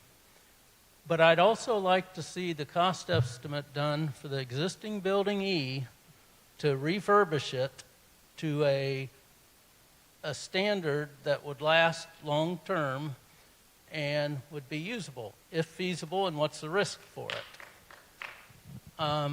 That's because it's going to cost, according to what I understand, to tear it down over about $500,000 or more. To refurbish it based on the 2011 study, which is the last study I understand was done on that building. Is that correct, Emmanuel? And if you bring that up to current terms, you're just talking over $1 million, according to the California Cost Index, if you use those terms, and that's based on the California government's cost for construction and everything. And even if you put in $500,000 extra for any unforeseen things, you're only talking $1.5 million, and you're talking at least $500,000 just to tear it down, or almost $1 million to use it for storage. That's a lot of money going into it one way or another, no matter what we do. So I would like to see the cost analysis done, one that was presented for Nancy, one that was Jim presented, Cush's, but I'd also like to see the building E current building evaluated and the cost index, because that's really the base of what we're comparing to. So that's all I have to say. I also endorse the need for cost analysis to be done as expeditiously as possible by staff as much as possible, but in consultancy if staff needs it with construction experts. So I think before we can really make a sensible conclusion on this, we need to see those costs for the 4 aspects that Tom described, the 4 possibilities that Tom just described. Well, let me disagree with that. All right. Of course. I hear you. Let me disagree with that in the sense that we want cost estimates, okay? But what we're doing right now is going through a circle again that will get us into the same fix we have today. We need to make a decision on how to move forward. Cost is an element of consideration. It is not the element. Here we are talking about perhaps we don't refurbish perhaps we refurbish Building E. We've had those discussions 4 years ago. Now, I realize that everybody wasn't here at that time, but we've had those discussions. We're past that. Now we're going to go back to square one. Okay. Okay. But why would you go back? Well, never mind. I'm not going to respond to you guys. But you go back to square one, you never get off the starting block. You never get off the starting block. We're back to 2011. That's why we never get anything done. Since we've gone to VMS, we haven't advanced the ball in terms of our reserve requirements. We haven't advanced the ball. We just don't. Can't make a decision here. But anyway, that's just me. I would say that also that we do want to have cost estimates, but to bring up any sort of new approach and then go get cost estimates, we're putting another 6 months onto this decision-making process. Makes no sense. By the way, we can make the decision to do one or the other here, and then it does not take away building for the future, if that's what you decide. But anyway, that's my take. Go ahead, sir. First, I want to thank all the presenters. They really put a lot of hours in thinking. Either you like it or not, they really put a lot of time and effort to put this thing together. We should appreciate that. And I appreciate it because, it's not easy. Everyone here is trying to find the best solution. And everyone is genuine about doing that, and we appreciate that. Couple of things. Fact, we have a building E, which is unusable. It's not condemned, it's unusable. And we have also a building that is underutilized, which is the community center. We have those issues. Doing one solution doesn't solve the other problem. That means if you just build building E, that doesn't solve the underutilization of the community center. The fact lies somewhere in between, that we have to maximize the utilization of our community center. And when we've done that, we have to look at what we need to do for the building E. I disagree with Jim that says GRF lost 5,000. The building is still there. You still can go and occupy it if you want to, but it's not recommended. The other fact that we are not going to increase our staff. To my knowledge, in the near future or even far future. So the staff that we have is the staff that we have. We're going to be doing best if we can maintain it. So we don't need more space for the staff, but I guarantee you as we go forward, we need more space and facility for members' recreational enhancement. We need that. As some of the people said 10 years ago, they didn't think about pickleball.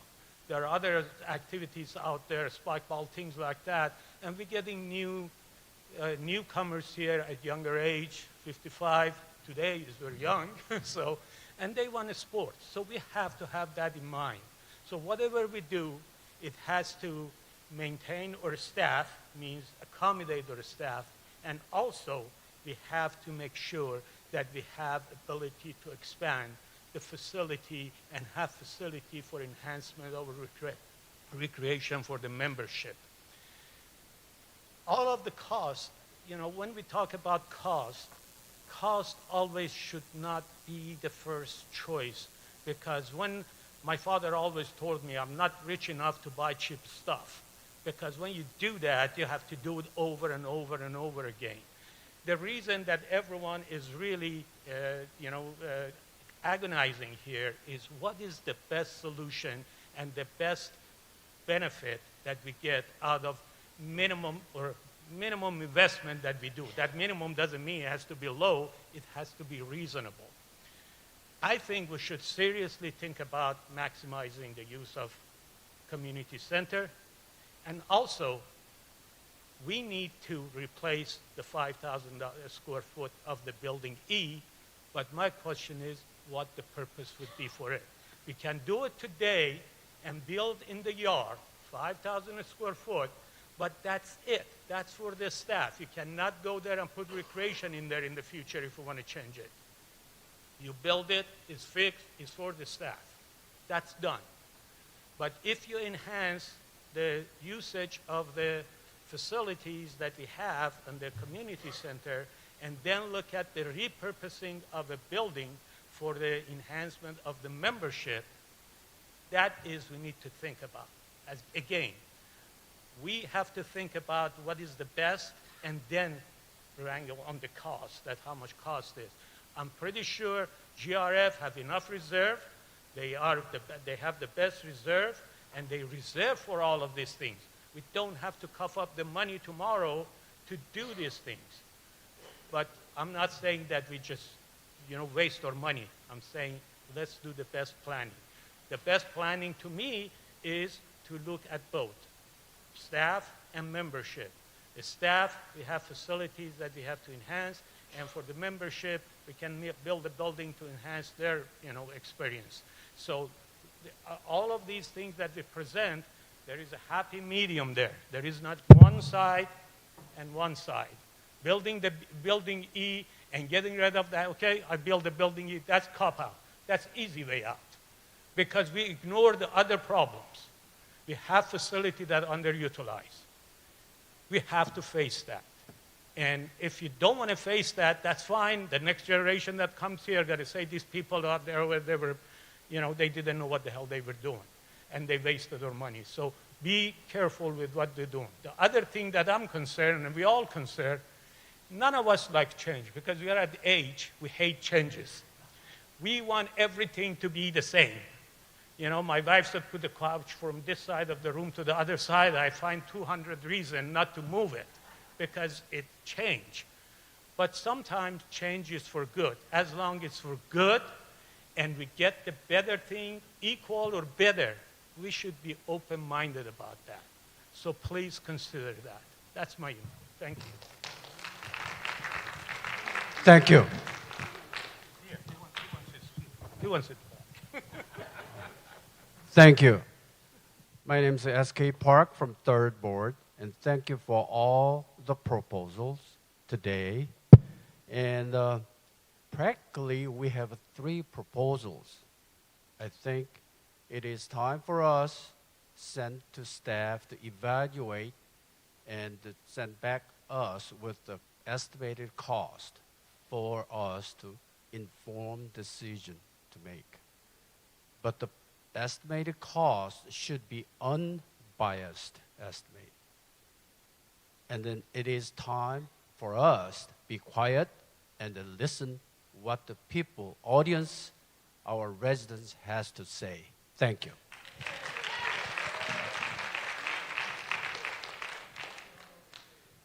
Thank you. Reza, you said everything I had in mind, and thank you. And I don't have much more to say, except that my thought about building another building also came from one of our staff members. It wasn't my personal. I really wanted to build something in the back lot behind our community center, but there are some challenges in that direction. But taking the shuffleboard out and putting a building in that space, we would need about 20,000 square feet.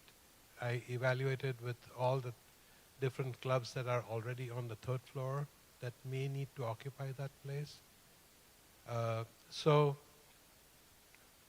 I will let them evaluate the cost on that, which is, I already know how much it would be, but let them come up with the number. And thank you.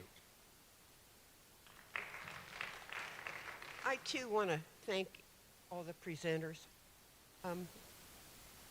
I know how you guys feel, pretty much. But Reza said it all, and we have to do what's best for the community. And that's where I come from. And I don't want to see anybody displaced, any one of our activities displaced.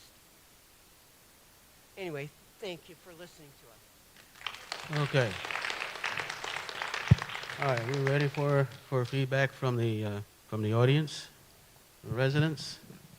Okay. All right. Is there any particular, have people signed up, or has that been? That were, yeah. Uh. Testing. Okay, we have 3 that were emailed, so we're going to read those real quick, and then Okay. we're going to ask people to come up to the microphone in the aisle. I arranged the 20 cards alphabetically, so you'll know kind of where you are in the list. We're going to start with Marie Bolchese, Susan Denenholtz, and then Egon Garthoffner. But let's let Heather start. Good afternoon, everybody. First member comment reads from Tony Mendel, 31C. I'm for Jim Hopkins' proposal 3. Second member comment comes from D. Tucker, 252D. It reads, I'm a volunteer at the PC Club and the Village Library. I've been to both committee meetings regarding the thinking about relocation of clubs. It's very distressing to hear directors say no one uses computers now, only phones and tablets, and no one reads books now. I see and serve village residents each week that do both. I know the decision is difficult. I trust you will consider the least disruptive and most cost-effective option.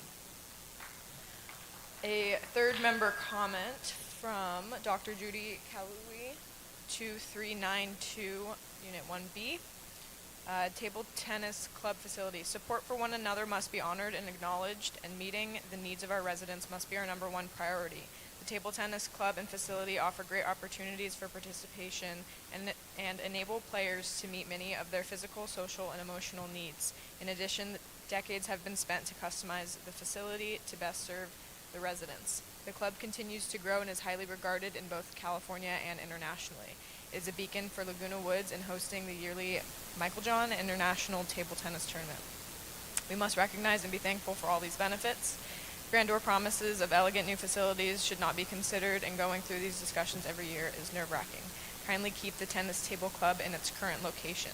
It's said if something is not broken, don't fix it, and the table tennis club facility is not broken. Thank you for your support and understanding.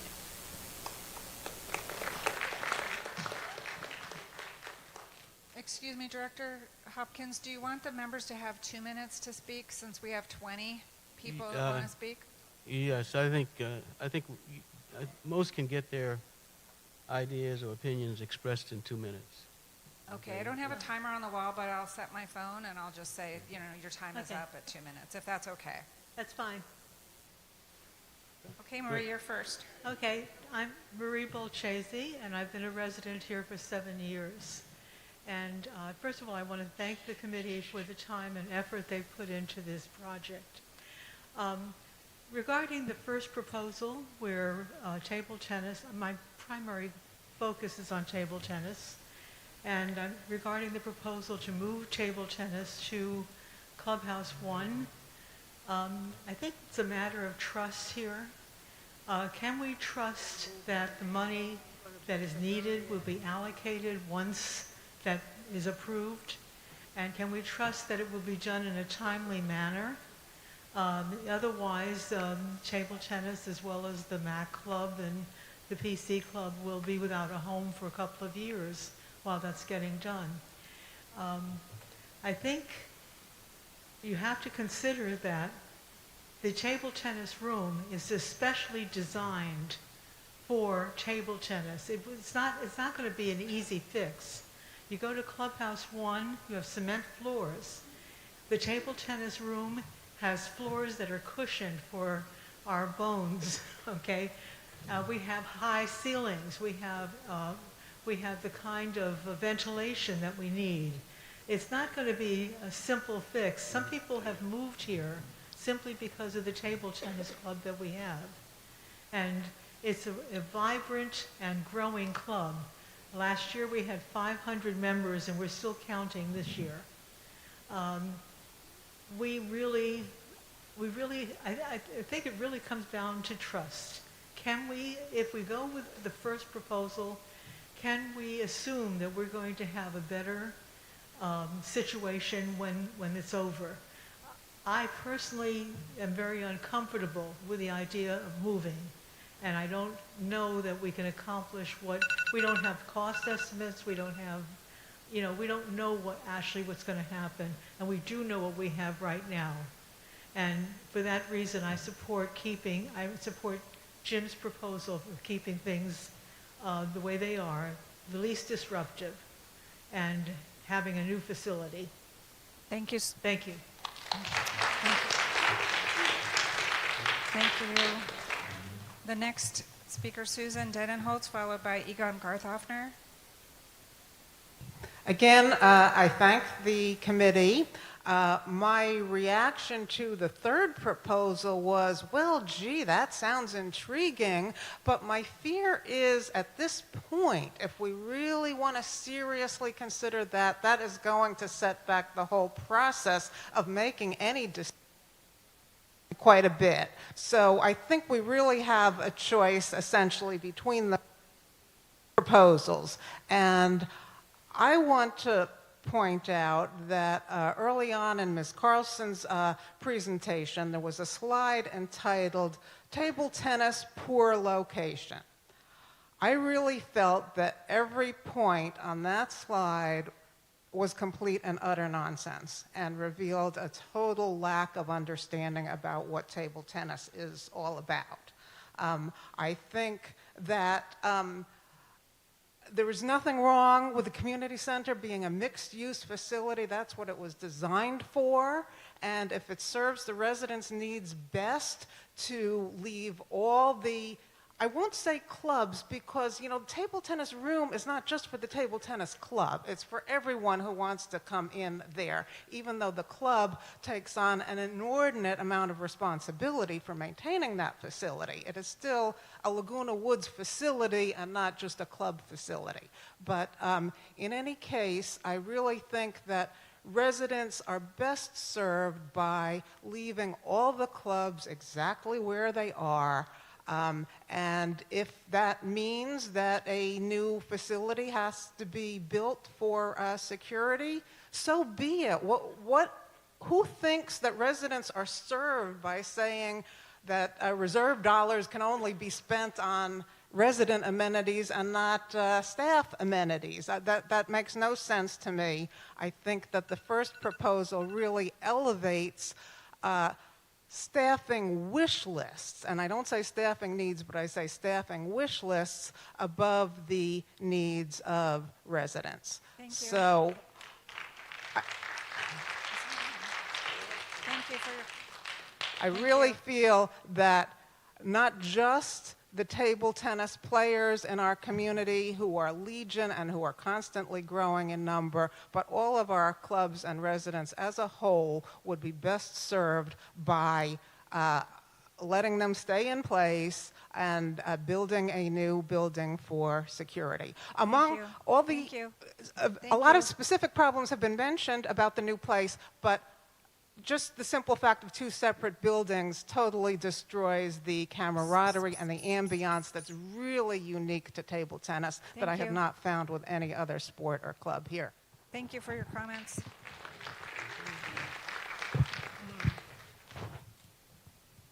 Egon, and then Berta, because you have to leave early, you'll be after Egon, okay? Good afternoon. I've been involved in this since the very beginning, and one thing I've heard today is that all the proposals contain some element of fiction, and sorry about my voice, some elements of fiction or misstatements, complete, utter false statements, and so I don't think any of them are ready to go forward with estimates. If you've got to have one thing, if you want to leave everybody that's in place now, recreationally, in place, then you have to say so and start that from there, all right? Secondly, there's no need to rush because we're paying rent, because the $6 million, and it'll be more, that we got now in the bank gets you more interest than that rent. And that's a fact, okay? So, and we've always been told, oh, we got, no, we don't. Thirdly, who in his right mind considers 15 to 30 years to be strategic. I mean, do we build buildings for 15 to 30 years? We could tear down our house. My place is more than 30 years old. We build for the future, a long-term thing. What fell apart at the beginning is actually M&C committee was not invited to the kickoff for either Wrangell or the other group. And so we didn't get to put our input in. And later, the corporate members didn't get to put any input in. That's why they rejected it. And they're going to reject the next one unless we get back to reality. We do not need anything like $5 million to replace 5,000 square feet, okay? Because we have the land already. The construction costs aren't that high. This fell apart because people that weren't involved, that had no responsibility for paying it, were making the decisions, and the payers were excluded. Thank you. Thank you. Okay, next is Berta Speisman, and then following that will be Ambrose Hung, Margaret Klein, and Jerry Ludlam. If you guys could all be ready. Thank you. I will not reiterate for you our world-class table tennis facility. What the proposal for our move, should it ever happen, is totally ridiculous. It's not air-conditioned. The lighting is terrible. There's a cement floor. Just imagine if one of us fell on a cement floor. I would urge security to have patience and wait until Clubhouse 1 is available and they can move anything they want into Clubhouse 1, including security. Thank you very much.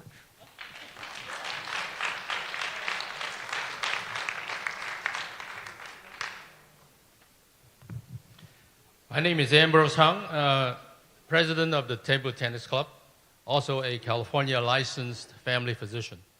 A proposal has been made that the rooms currently used for archery and shuffleboard be used for table tennis. To investigate the suitability of such a proposal, on April 24th, 3 representatives from the Table Tennis Club leadership toured the place with Director Andy. We discovered the following deficiencies that would be very costly to correct. 1, the floors of both rooms were covered with shuffleboard lanes made of slate or granite material about 2 to 3 inches thick.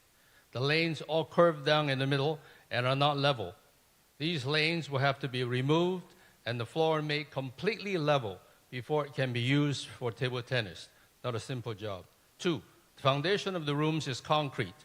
To make the playing surface suited to elderly players, a wooden foundation needs to be laid before another wood or PVC playing surface can be laid on top of that. 3, the rooms are very dark. Far more lights will have to be installed to meet the official 1,000 lux brightness standard. 4, the ventilation system is grossly inadequate. In both rooms, the only ventilation is provided by a swamp system, which is a device that cools air through the evaporation of water. Here's an excerpt from an article regarding this thing. Quote, in coastal areas of California, where humidity is often high, their effectiveness can be limited.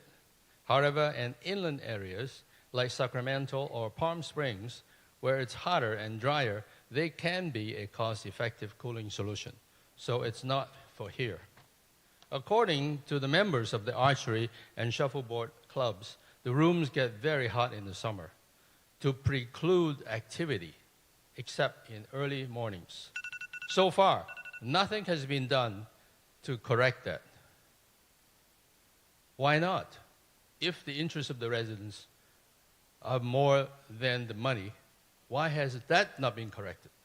So there's a credibility issue. Seniors playing a fast-moving sport like table tennis in such an environment would be at risk for heat cramps and heat exhaustion, leading to falls and even heat stroke, which is a medical emergency that may be fatal. The liability issue here. Conclusion, having considered all the pros and cons, the Table Tennis Club board consists of 8 members, unanimously concluded that the proposed archery and shuffleboard rooms are unsuitable for the game of table tennis. We have very little confidence that all these costly renovations, including the installation of new air conditioning system, would be done. Even so, it would still be very expensive to operate and maintain such a facility because of its space and high ceiling. And our HOA fees may go up. Furthermore, we do not wish to kick out our archery and shuffleboard friends without their consent.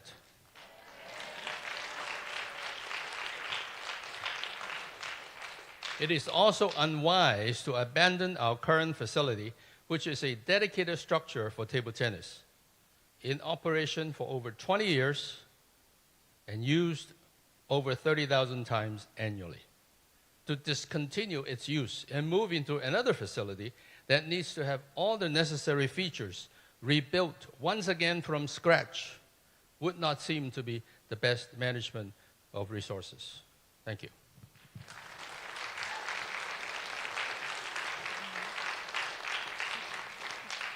Margaret Klein, followed by Jerry Ludlam, and then Mansour of 192C. Please try to keep it to 2 minutes so everybody has time to talk. Thank you. I'm Margaret Klein. I wound up with a million notes here today. I want to say a couple of things. First of all, I'm a former board member. And apparently you guys have not been around long enough, because if you were, you would know that we did have security in the admin building, and they asked to be removed because they needed a place for all their cars. So to even think about putting security back, well, that means there's no parking in the parking lot for all the cars. So you haven't answered a transportation issue or a camaraderie issue, because they'd have to run back and forth to get their cars anyway. 2, $7 million seems to be burning a hole in your pocket. We still have, I'm just looking in this room, we have $7 million. We have the Michael John coming in here, and you guys can't even fix 4 lights in this building are not working.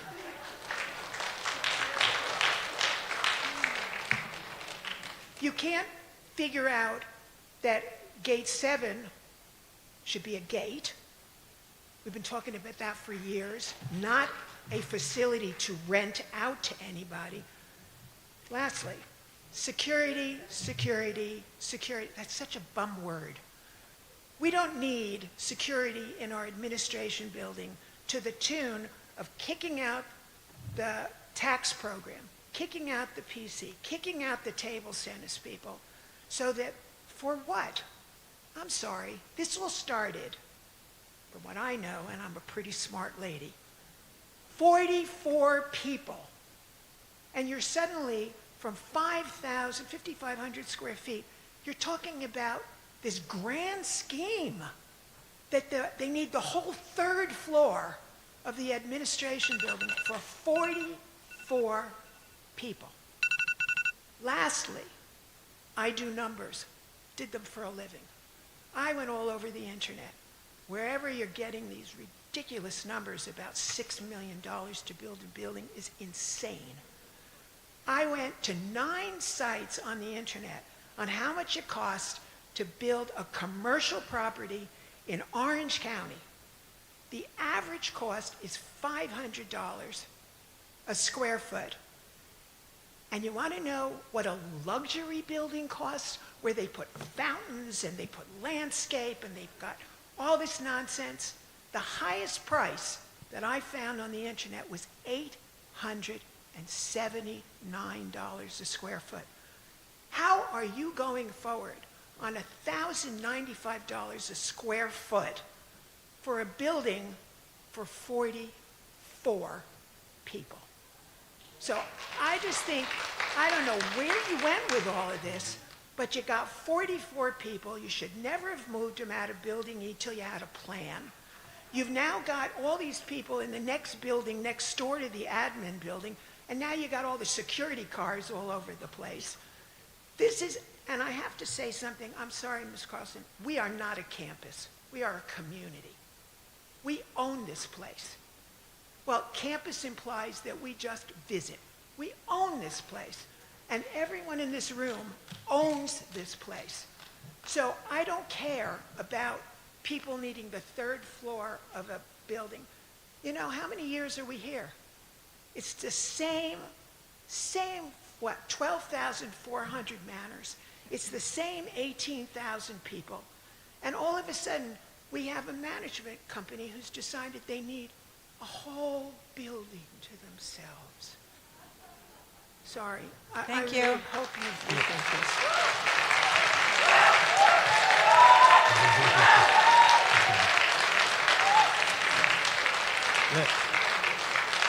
I'm told I made a mistake.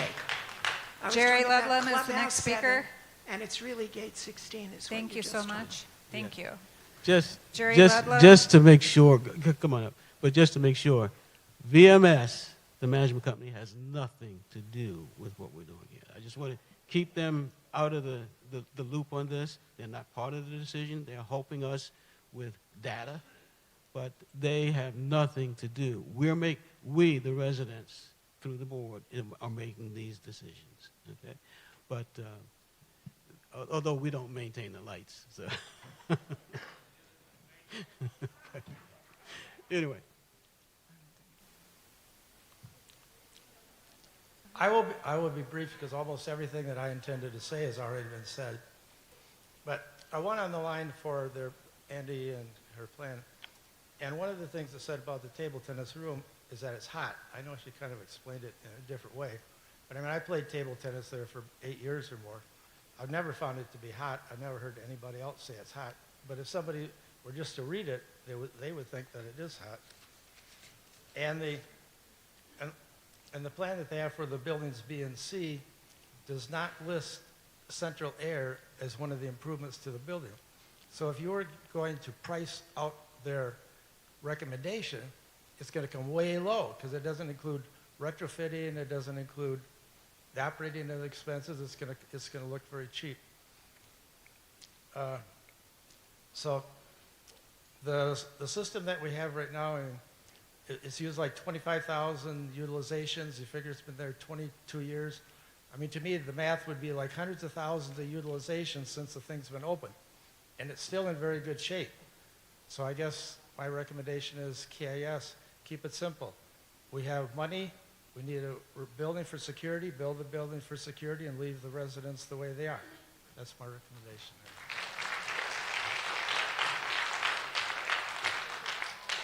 Yeah, Mansour, you're next. 192C, followed by Margaret McCoffey. Now you And get, after that, Dell from 2050C. and now you get your chance. Afternoon. You guys have a beautiful show. One up, one down, one up, one down, one up, one down. Pro, opposition. That was big show. Thank you. As far as security, police, I was VIP with my wife. We went to one of these police stations, was much older than this place. I went every room, torture room. You know what's torture room? They have a kind of isolation that convict doesn't hurt himself. Every room I went, from top to bottom, old. And they were happy to work there. Now, you guys want to move security in our place? You want to add a donut shop too? You need to stay at the mic. You guys want to add donut shop too for them? Did you get the point? You want me to explain it? No, you only have 2. You only have 2 minutes. Want to find the police? Go to donut shop. You don't like it? That's why I don't have any friends.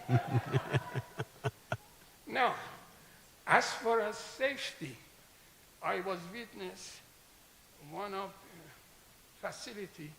The guy fell similar, the same floor, 6-month helmet on head.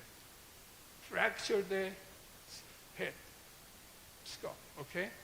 That's security, safety. Now, what is all this gimmick? They said I was involved with so many meetings from East, West, Central.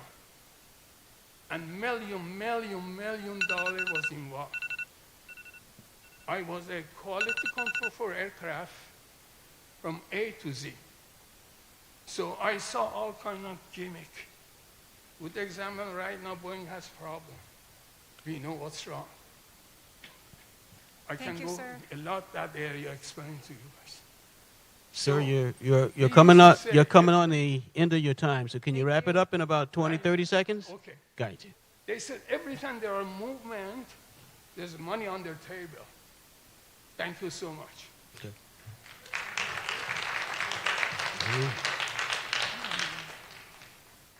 Margaret McCuffey, 220A, followed by Dell, and then David Ring from 282P. 2 minutes. The chart you're looking at was presented at the January meeting, and as you can see, shuffleboard for 2022 and 2023 is 0. I'd like to make a correction to that. We have calculated our numbers to be over 3,400 a year, per year, and looking back to what, 2000, whatever the first year was, those numbers are probably wrong too. Nancy, I don't know who you talked to at Clubhouse 1, but we check in, we sign in every time we are in that building. We hand it over to the admin building, or sometimes they come and get it. So if you talk to someone in the office, that's not our fault. We're in that building. We are using that building 4 times a week. We have quarterly meetings, we have monthly board meetings, we have drop-ins for 3,500 people a year. So I'd like you to reevaluate or recalculate, work with those numbers because they're wrong. If you're trying to make decisions on utilization, I want you to have the right numbers. To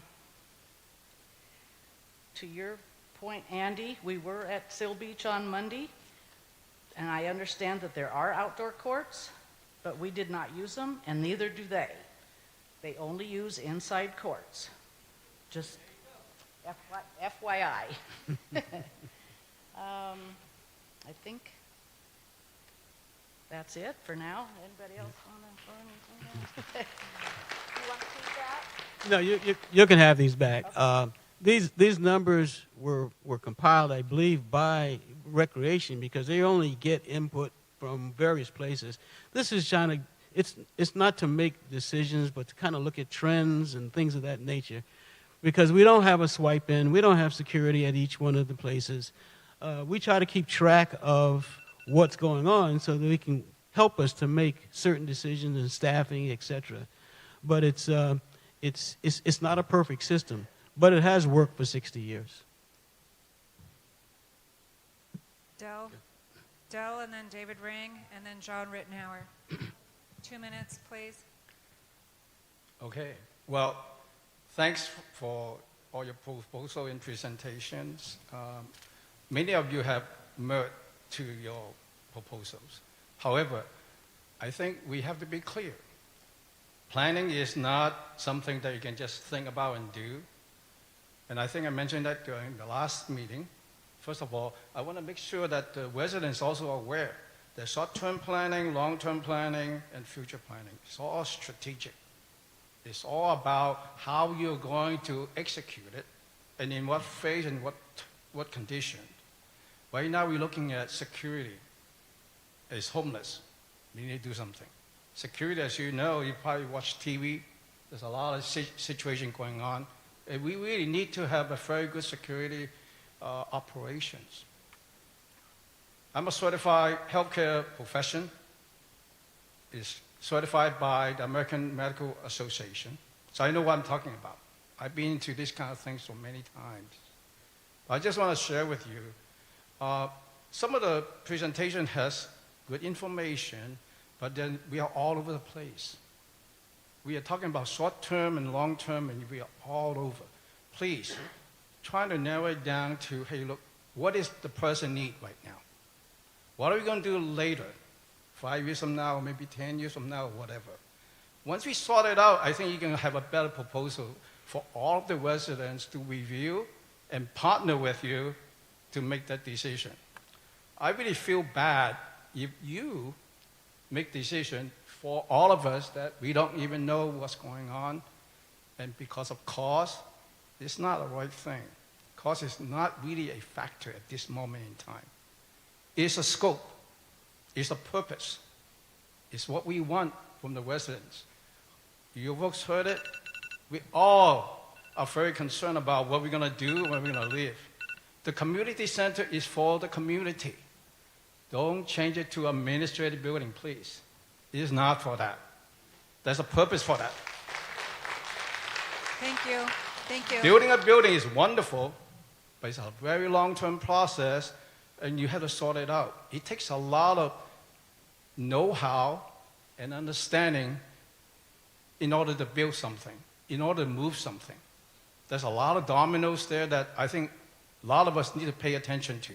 Once you start moving one thing, you're not considering the others. That's the reason when I was in the planning group, when I was managing planning, I know how it goes. It's very difficult. It takes a lot of time to think through. But I do appreciate your thoughts and your time in sorting it out and bringing it out to light so that we can hear it. But now it's time for us to settle it, make a decision as far as what is the current needs and what you plan to do later. Thank you. Thank you.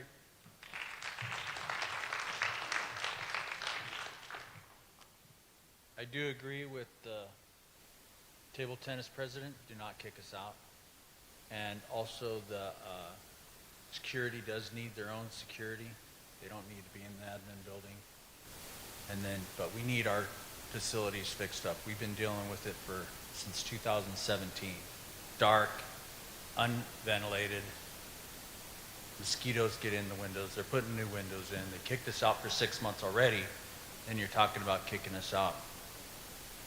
Archery, sorry. Archery. Yeah, get to the point, he says. So that's all I got. Thank you. Thank you. John Rittenauer, 969, followed by Artie Rosenstein, and then Ron Ross. Hi, everyone. I'm John Rittenauer, and I'm a member of the Shuffleboard Club. And first, I'd like to thank all the members of the committee for their time and effort for coming to a viable solution that meets the needs of the community. Our club is the second oldest club in the village, and now it's feeling threatened because there is consideration of using our club for another purpose. The proposal that I've heard is moving Shuffleboard to an outside location. We are so fortunate to have a state-of-the-art clubhouse and courts, and eliminating this would move the clubhouse to an outside location that would not be in the best interest of the residents, recreationally, economically, or socially. Mr. Cortez planned our village for the purpose of providing mature individuals with an active lifestyle. To remove one of the village's oldest clubs for the repurposing of administration staff would not be in the best interest of the residents.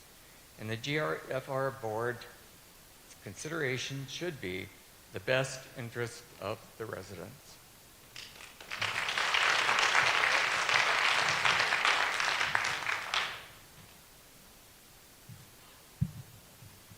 Artie Rosenstein, 2214C. I've been here for almost 20 years.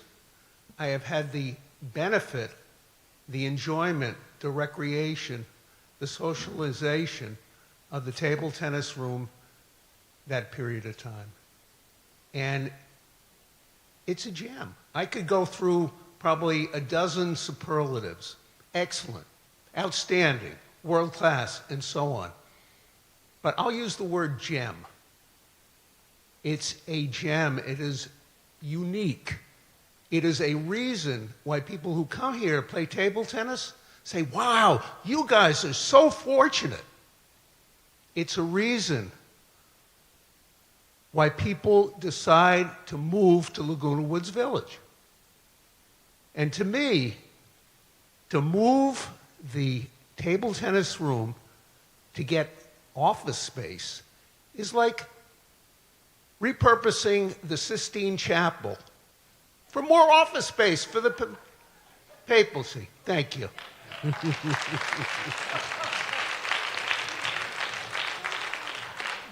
Ron Ross, followed by Mark Shellgreen, and then Bill Shane.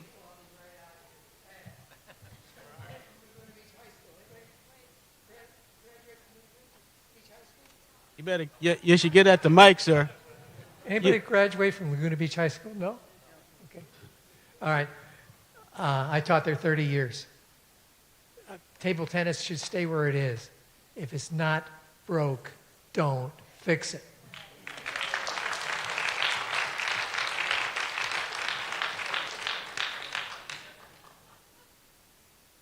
Mark Shellgreen, followed by Bill Shane, and then Dee Tucker. Hi, my name is Mark. I'm here on behalf of table tennis, but that's not my concern. My concern is the safety of the village and when we're out in the community. And I think that security should have their own state-of-the-art building designed for what we need them to do, which is protect our safety and take care of us. To throw them in the admin building and retrofit them into that building that was built for specific purposes and then force them to survive in there is not a good plan. It's not a good long-term plan at all.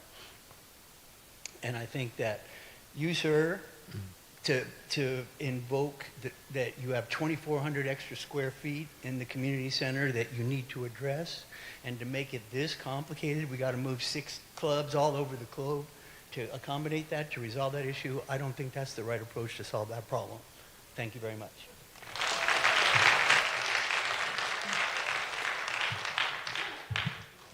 Good afternoon. I'm Bill Shane. I'm president of the Bridge Club. And yes, hello. I signed up to speak about almost 3 hours ago, not knowing where we would be at this point.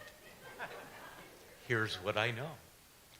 I know that I want to thank you for the process of listening and thoughtfully considering what the community is saying. I have nothing further to add to what I have stated at previous meetings, so I won't go on. I thank you for all you're doing and trust you to do the right thing. Thank you. Is Dee Tucker here? Yeah. Oh, did you have a, did we already read your comment, Ms. Tucker, that you emailed in? Is that, we've already read your comment? She's, yeah. And Go then ahead. Linda Vanderweed would be next, and Phyllis Go Wade. ahead. I came at noon and signed up first, and because I have a T in my name, I'm almost last. Hi, I'm a woman in my 70s. I retired here 10 years ago for the amenities, for the community, and for the safety. I took a bus tour and learned about the library, and I became a volunteer at the library. Then the PC Club reached out, and I volunteer at the PC Club. I attended the last committee meeting and today and listened to Nancy and Andy, and I applaud you for your focus and energy that you put into your proposal. Yet, I heard half-truths or not truths in your proposal, because we do use the computer room for people who need computers. They come in to use the computer, the printer, the scanner, and I've not had anybody ask how to use an app. We also have 981 residents walk into the workshop last month. We have classes that we provide. 164 residents took classes, one of which that was asked by VMS, GRF, to do Dwelling Live. So we actually teach residents how to get on Dwelling Live. we do not teach any class on YouTube. We have the free tax program. We did 1,220 taxes this year. That means the residents had to, thank you. The residents had to come into the workshop twice. They come in to bring their taxes and they come back to pick them up. So I'm just offended by two things. One is that we are underutilizing the space. I don't understand what you want us to do. We could have square dancing on Friday night. Would that be more utilizing the space? And secondly, I'm offended that we get free real estate. We've never been asked to pay for room rent. If that is a need by the committee or the association, that could be proposed to us, but to ding us for something that we've never been asked for. I voluntarily serve residents 15 hours a week, and I know that your volunteer service as a board member is probably many more hours than that. I support Jim's proposal, and I know this decision is difficult, but I know that you will make the right decision to serve the residents and respect the clubs that do the work. Thank you.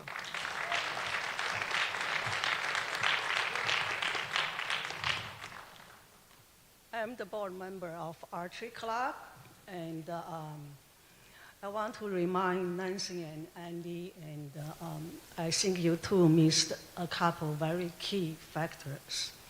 The number one, that in order for the range to exist in the city, you have to apply a conditional use permit from City of Laguna Woods.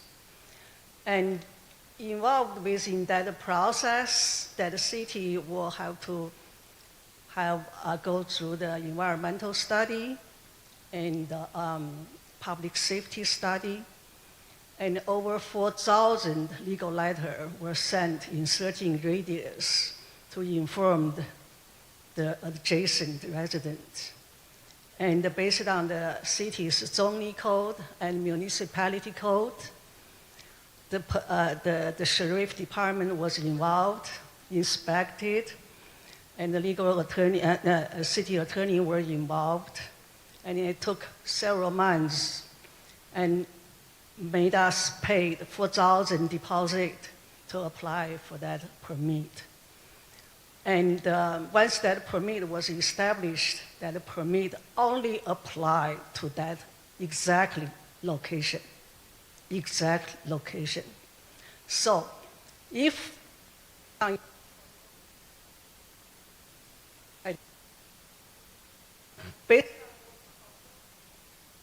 for example, if we move to Clubhouse for promotion, you're promoting, that you will have to reapply for the conditional use permit. And thank you, Mr. Park.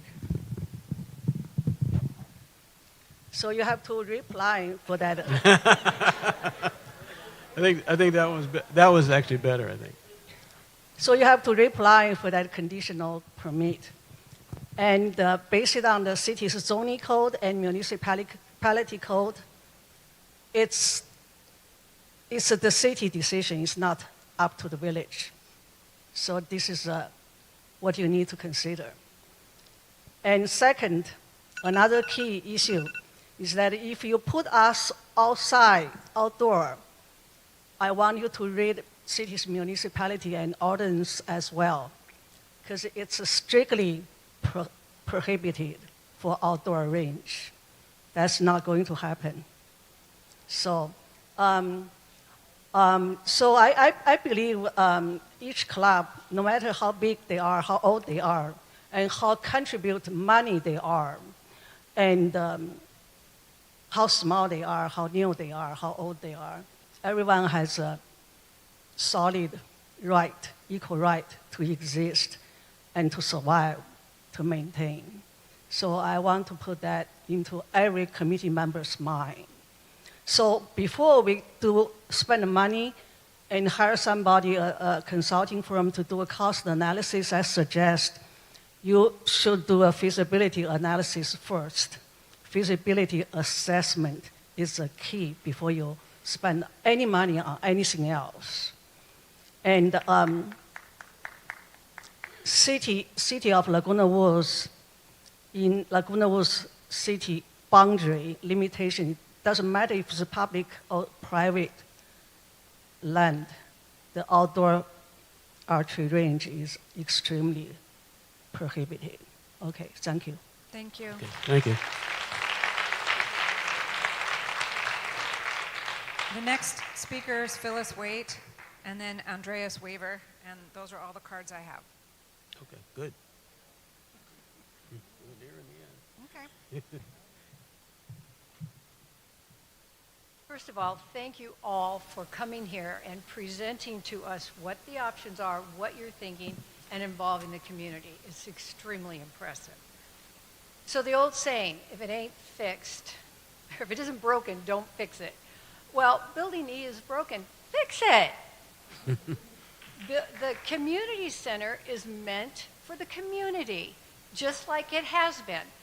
And somebody said for the table tennis club, and the same goes for the PC club. Yes, they both have clubs within them.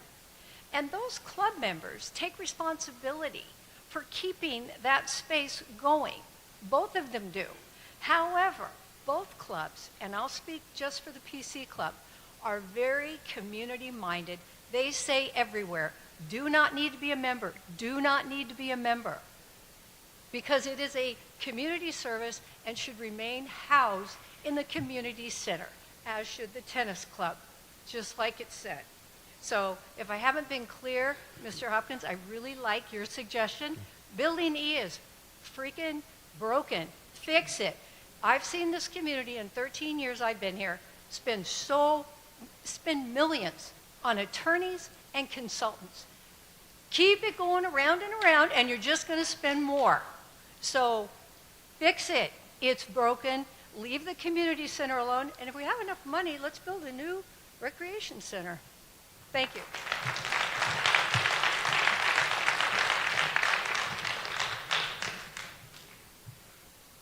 Somebody has to go last. I guess it's me. I'll keep it short. I'm with the archery club.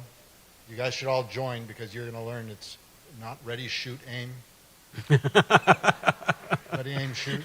You're talking about moving the table tennis into a couple of buildings that aren't suited for it. You just remodeled those buildings. And I promise you the cost is just money flushed down the toilet because you didn't think it through. Now you're going to repurpose a repurposed building. Mm-hmm.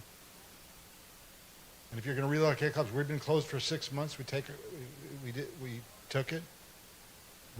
Have new facilities available before you relocate a club. Think about it, not backwards. Kick them out for a couple of years, and then hope you can find a place for them. Thank you.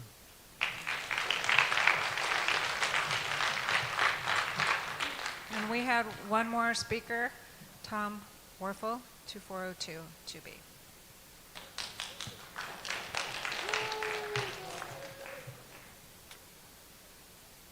Good afternoon, ladies and gentlemen, fellow residents, fellow Medicare Club people, and all of America. Don't touch the Sistine Chapel. And I think you know what I mean. Also, this is the room I celebrated my 70th birthday last March. We loaded this room as many people as my wife would allow me. We had to cut it off at several hundred members, but you know, the biggest complaint they even had then for the people that were there that evening was the lightings were too dark for older people. We only had 2 people trip, and they were under the age of 50. So we thought that was pretty good. But looking forward to this year, the Michael John Table Tennis Tournament is recognized around the world, but it's been downgraded because of these lights. And if we can just put a little more recessed lighting in, fix the ones that are broken, I guarantee you we could get ESPN, NBC, a lot of the major newspapers here, because this is a positive place in a world that's kind of dark right now. And we need more places like this to put a smile on people's faces, because all of our property values will go up anyway. And not that we're looking for that, but it sure is a great place. My son loves bringing his friends here, and I'm sure you have grandchildren that can't wait to come here to ride in your golf carts around the community. So I love you guys. I look forward to many happy memories here. Fix the lights. Make this the greatest place. Let's make the villages look very sad. Let's make this the villages of California, which I think it already is. Thank you very much.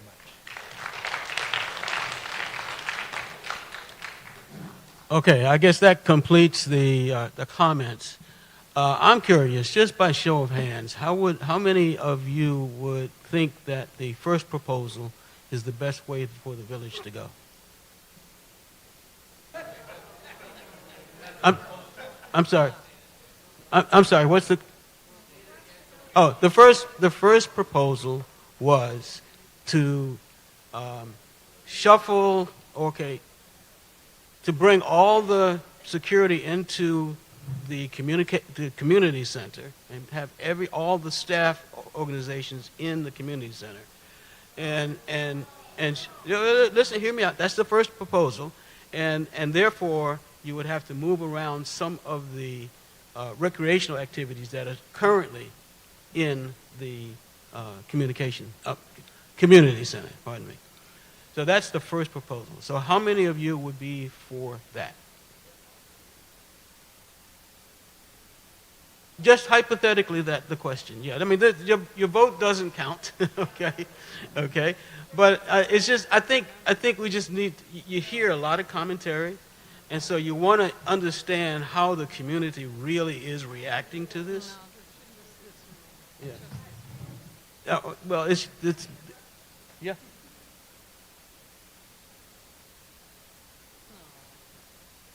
Well, when would be the right time to yeah. Point of order. But this is right. So and I value your opinion, but I'm asking you when would be. I mean, we don't have a process by which we ask for a show of hands of anything. Okay? And so we if we want to get the impulse impact from the community, we need to have some way of doing it. Maybe we take a survey or something. Okay? Well, how about and let me entertain.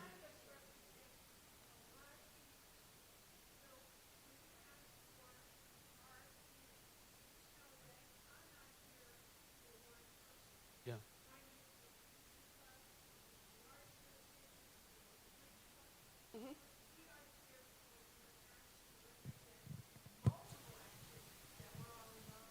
Thank you, Mark.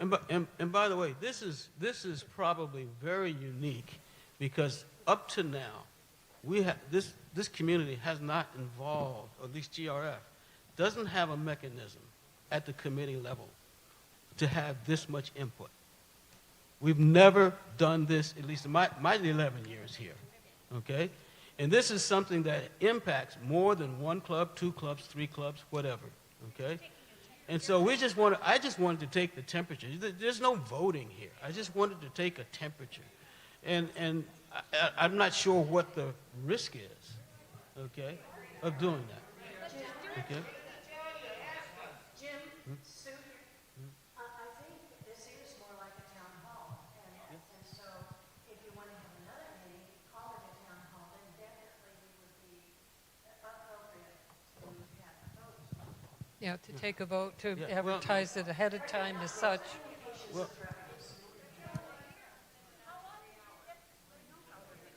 yeah, I mean, that's... We have board members here who would like to comment.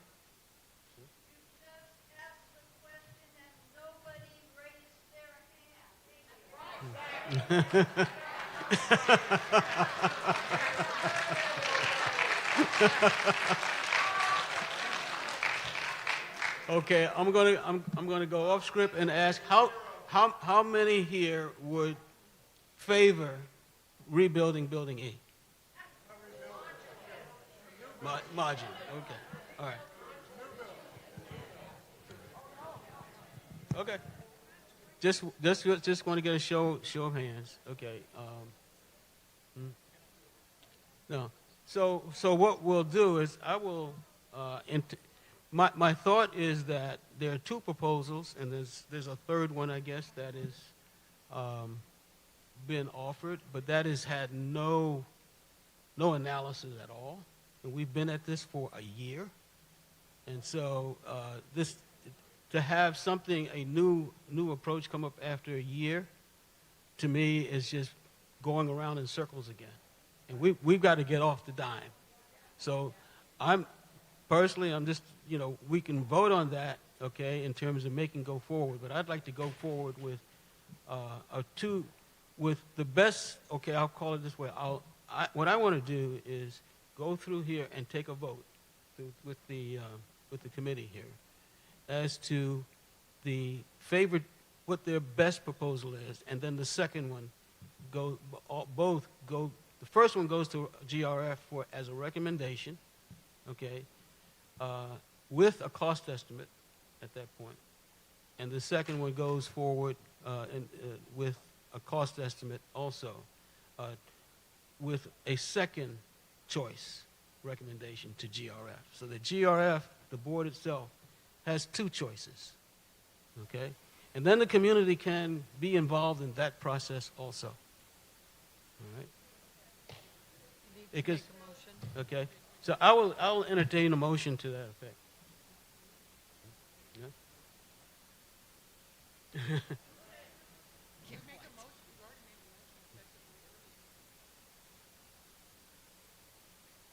Yeah, I wanted both of these to go. Okay. I'll entertain a motion for both of these to go forward and be costed out. Yeah. May I just propose one other option is just to continue renting and let. Oh no. And wait, and let the interest money from what you are going to spend pay for the lease. No, and here's why that. Let me tell you how this works. Right now, the money for leasing is coming out of the reserve bucket simply because it is anticipating a capital expenditure. Once there is no anticipation of a capital expenditure, it then becomes part of your operating expense.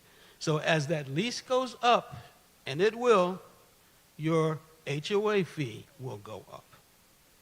So that is a non-starter from my perspective that GRF would never consider. I'm not saying not continue looking, but do, as some other people here have suggested, do a little bit more planning for the future. As you said, this came up in 2011, and not much has been done since 2011. Yeah. Oh, wait. It was brought forth to everyone like this type of a situation. And things do change. So you may want to take a little more time to make a decision. Well, and it may be yeah. It may be what you're proposing today. It may be something different.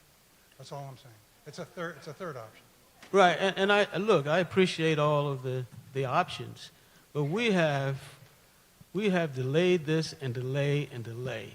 We've got to get off the dime and make a decision, okay? Yeah. So we have a motion. We have a motion on the table. I guess everybody's kind of wigged out. Yeah.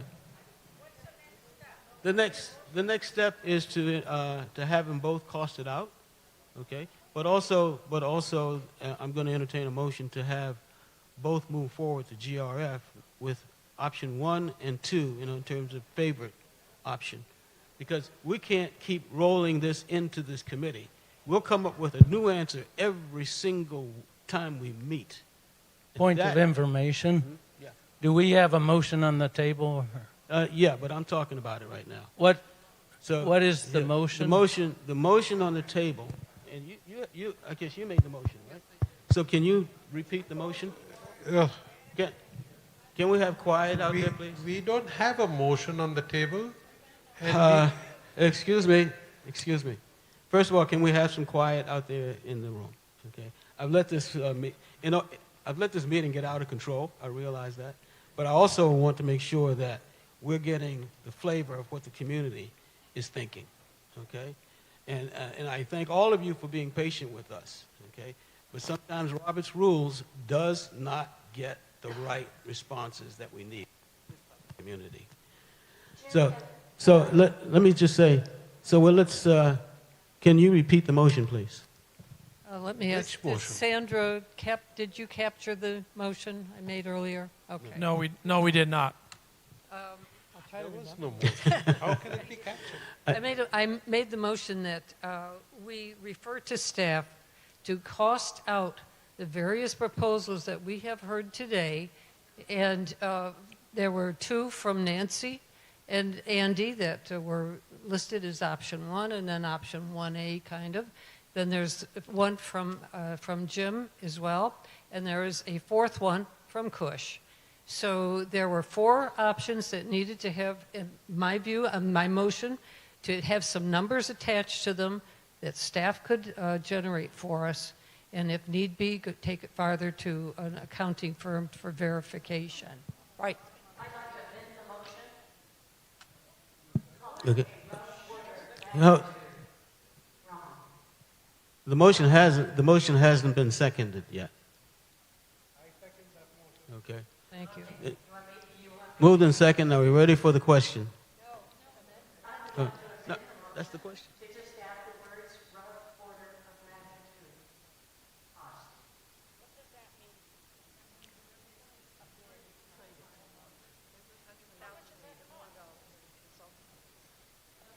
Well, I think she said have staff do it, which to me means there's no outside cost associated with it.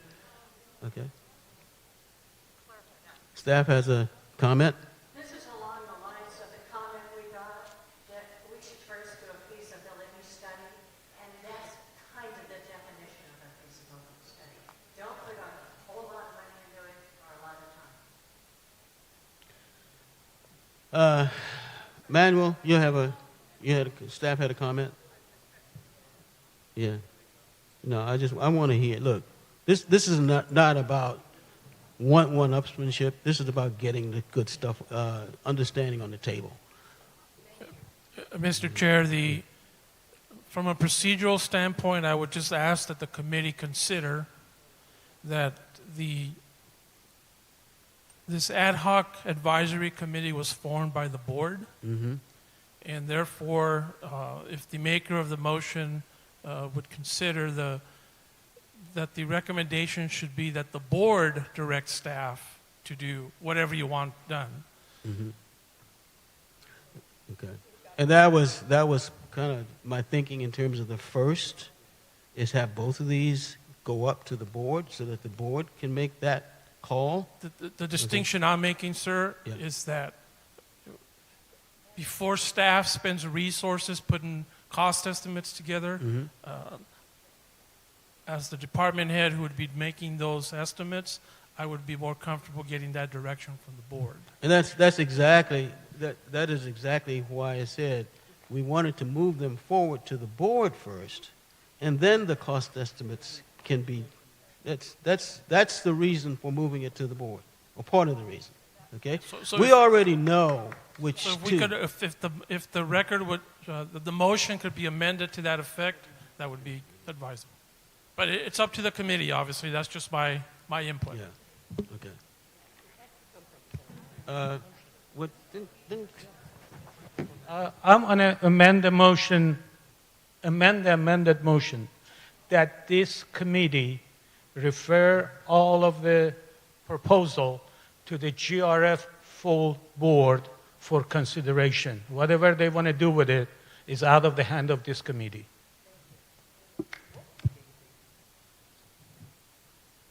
So it's been moved second. What about, are there any? No. I'm sorry. We're through with you guys. So Mr. it's been moved Mr. Chair, in second. you would need a second to either the initially amended motion or to the subsequently amended motion. And I don't think you have a second yet for that. Yeah. Is there a second to Race's proposal? Okay. Moved in second. All those in agreement with I don't think when there's a motion on the board, on the table, there's no resident comment. Okay. Okay. We allow the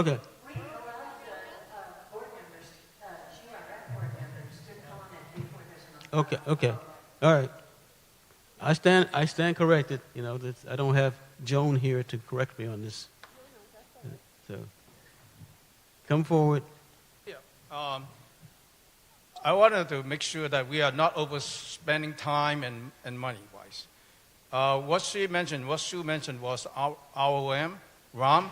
That means that rough order of magnitude. What that means is basically simple. Don't go into all the detail. They have the staff to go all of the detail to get all of the costs, because that will be too costly, too timely. Right. It takes about 6 months to a year to get that. Well, I So think. we should just get like a square footage cost based on But, all of sir, the changes or the impact that's going understand. to take place. The thing is, I think that's up for staff to be able to determine, because they do this. All right, and I understand where you're going with that, but all we want to do right now on the table is to move 2 of these proposals forward so that GRF can make the decisions as to when you get a rough order of magnitude or bids or whatever they do, whatever they want to It's do. just a rough GRF board is the only one that can make the decision for them to do that work. Okay. Okay, and so I understand where you're going. Maggie, you had a. All right. If you. Wait, I think we have to clarify that GRF board members, we have a policy that they can speak before we vote on something, but not members, just GRF board members. Yeah, or membership board. No, GRF board members attend committee meetings, Yeah. and that's one of the reasons it always says on the agenda that members of the GRF board may be present. It said board members may be present. No, it's no. A quorum of the GRF board may be present. That's what it No, it says.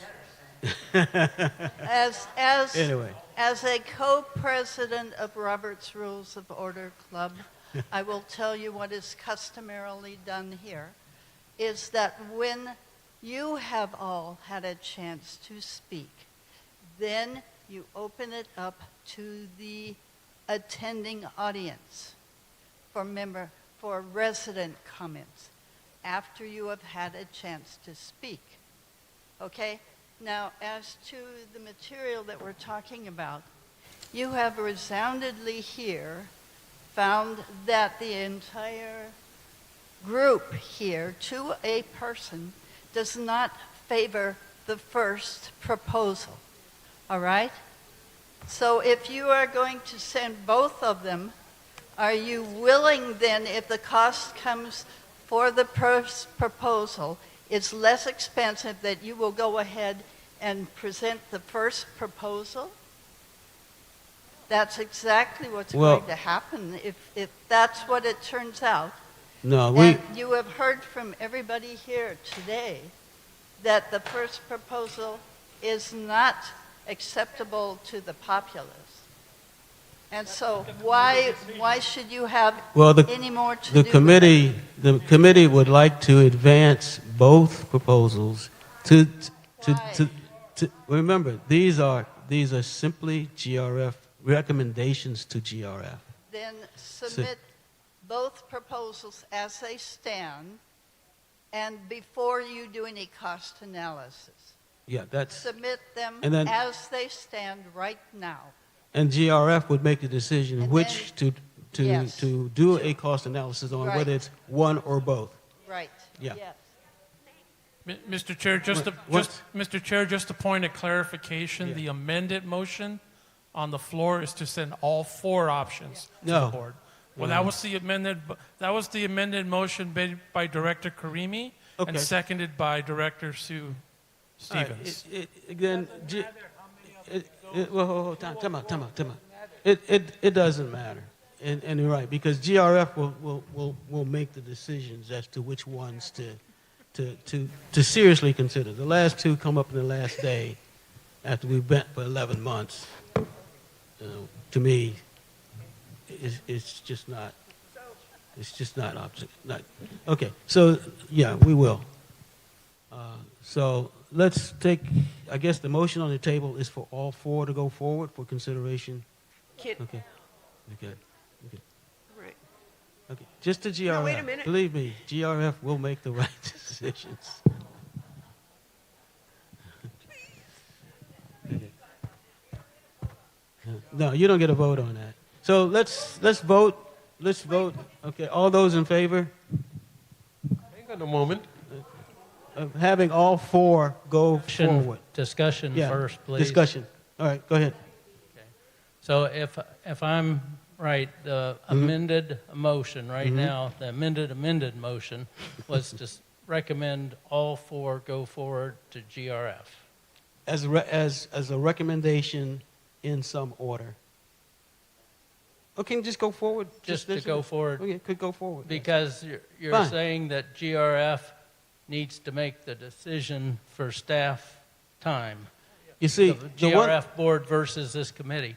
And I just want to remind you that corporate members will end up voting on it if it's a new building proposal. Yeah. And the goal of this committee should be to come to at least close to unanimous, if not unanimous, decision to recommend something, and then the GRF board the same way, and then the corporate members.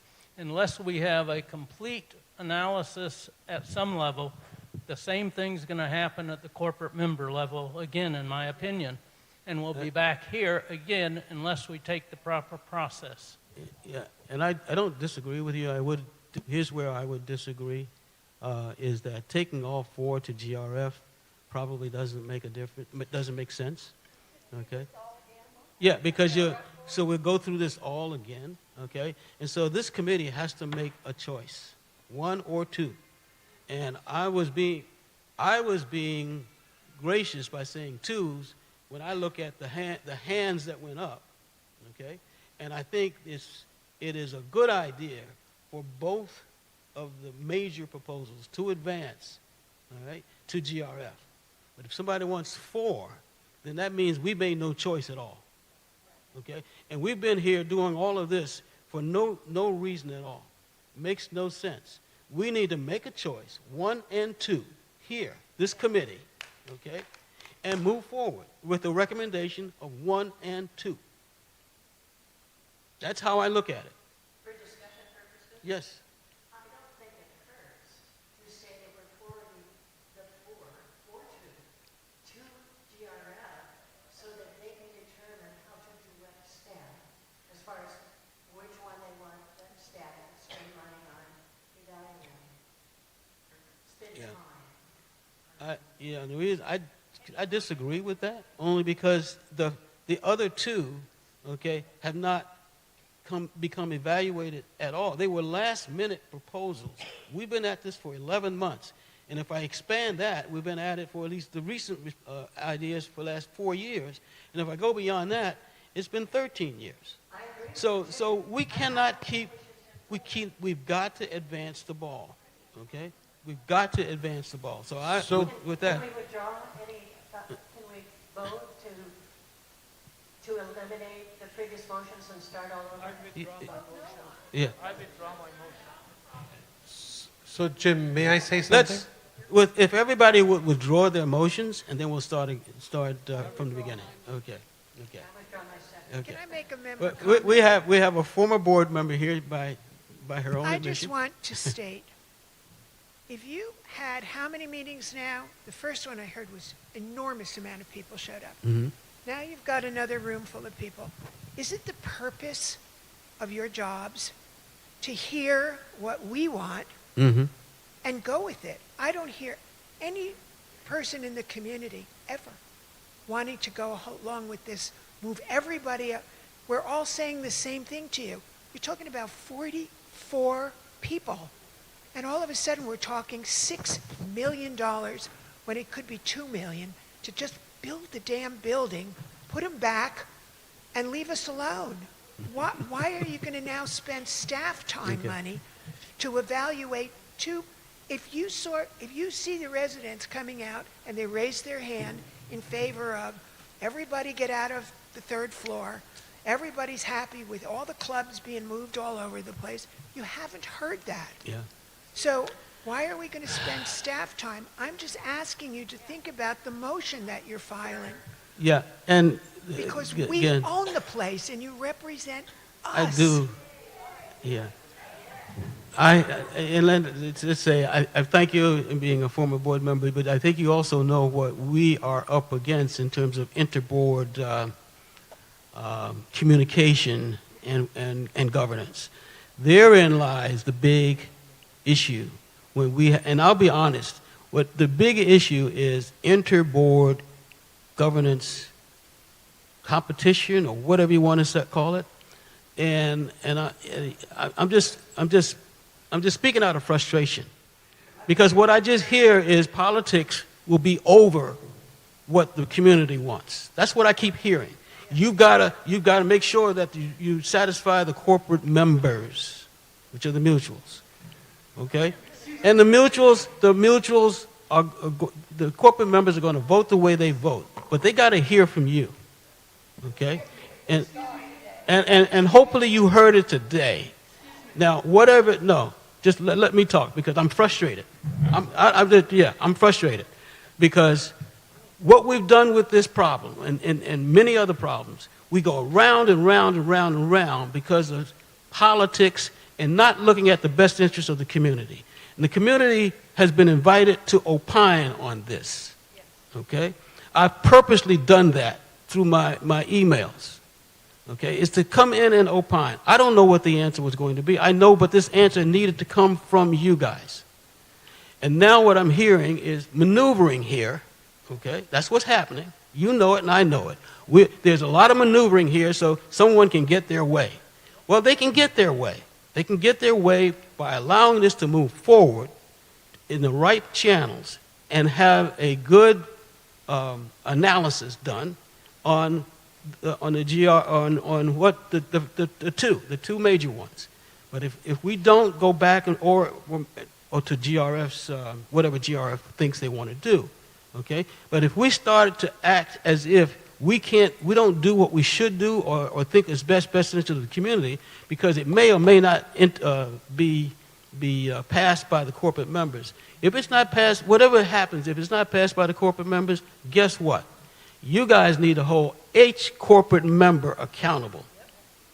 And that's what's got to happen. Jim, can I propose that you send, oh, I'm sorry, go ahead.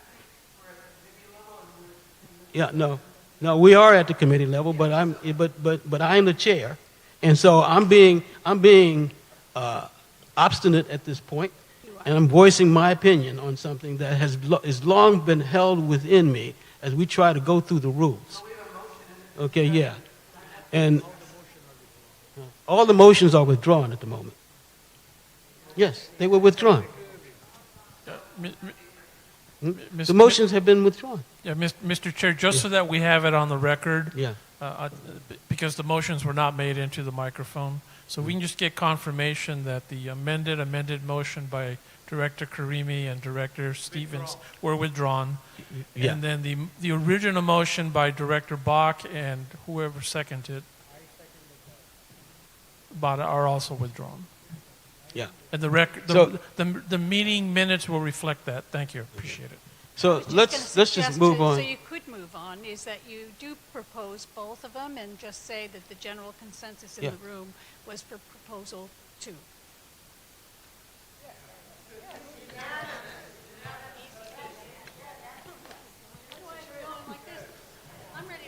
Yeah, me too.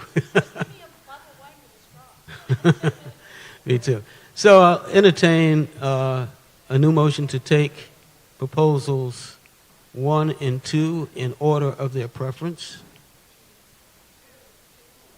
2 and 1. Okay, option 2 was first. Option 1 was second. Okay. And again, we have to take, this is basically the committee voting to do that. And so I'll entertain, I'll entertain a motion to take both of the options forward in order of the community preference. Jim, can I say something to you? Yes. When you say option 1 and option 2, the option 1 had A and B, so that would mean option 2 doesn't carry into it because they have two options. So Okay, proposal.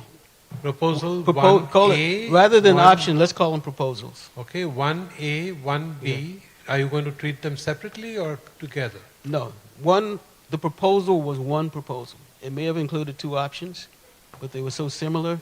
But then that- they would not get a proper costing. Well, let GRF deal with that. Let GRF. No, I'm concerned I'm because just saying, you're let trying G- to let- eliminate the proposal that I made. That's Well, why I'm asking because that question. It effectively does. How is that possible? Why would because, you do that? Because it's been 11 months we've been doing this, and now you come up with But this I have proposal. been talking about it for the last 11 months, and nobody has heard it. You So have not, after frustration, sir, you have not excuse me, presented. You you have not are presented just- a proposal. You have not presented a proposal. We all did the work. You have not presented a proposal. it is an idea. It's an. But- It's a. But yours is also an idea. Only No. thing you put a lot of numbers next to it. We You just think- don't want to argue about it Sir, unnecessarily. you think this is just an idea? It is an idea. Okay. All right. I'm not going to entertain that. Look, let's go back.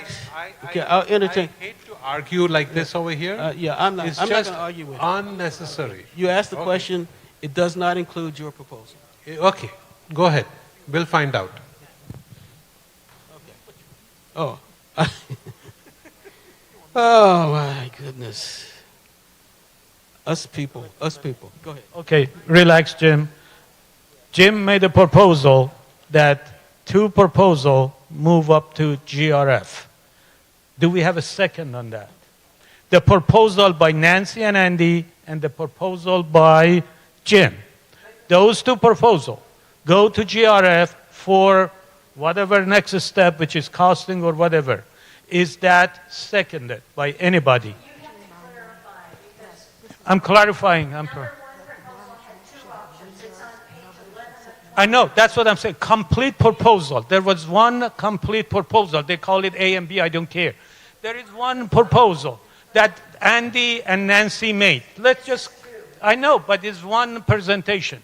That goes to them. I mean, they decide what they want to do with it, how they're going to direct the staff, because this is all going to come down to what GRF going to do with the staff. They're going to say how to price it, get the, the cost estimate, get a real estimate. I don't know. That's GRF business. All we're trying to do, we heard a proposal from Andy and Nancy, which had all those elements, and we heard a proposal from Jim that have all those present.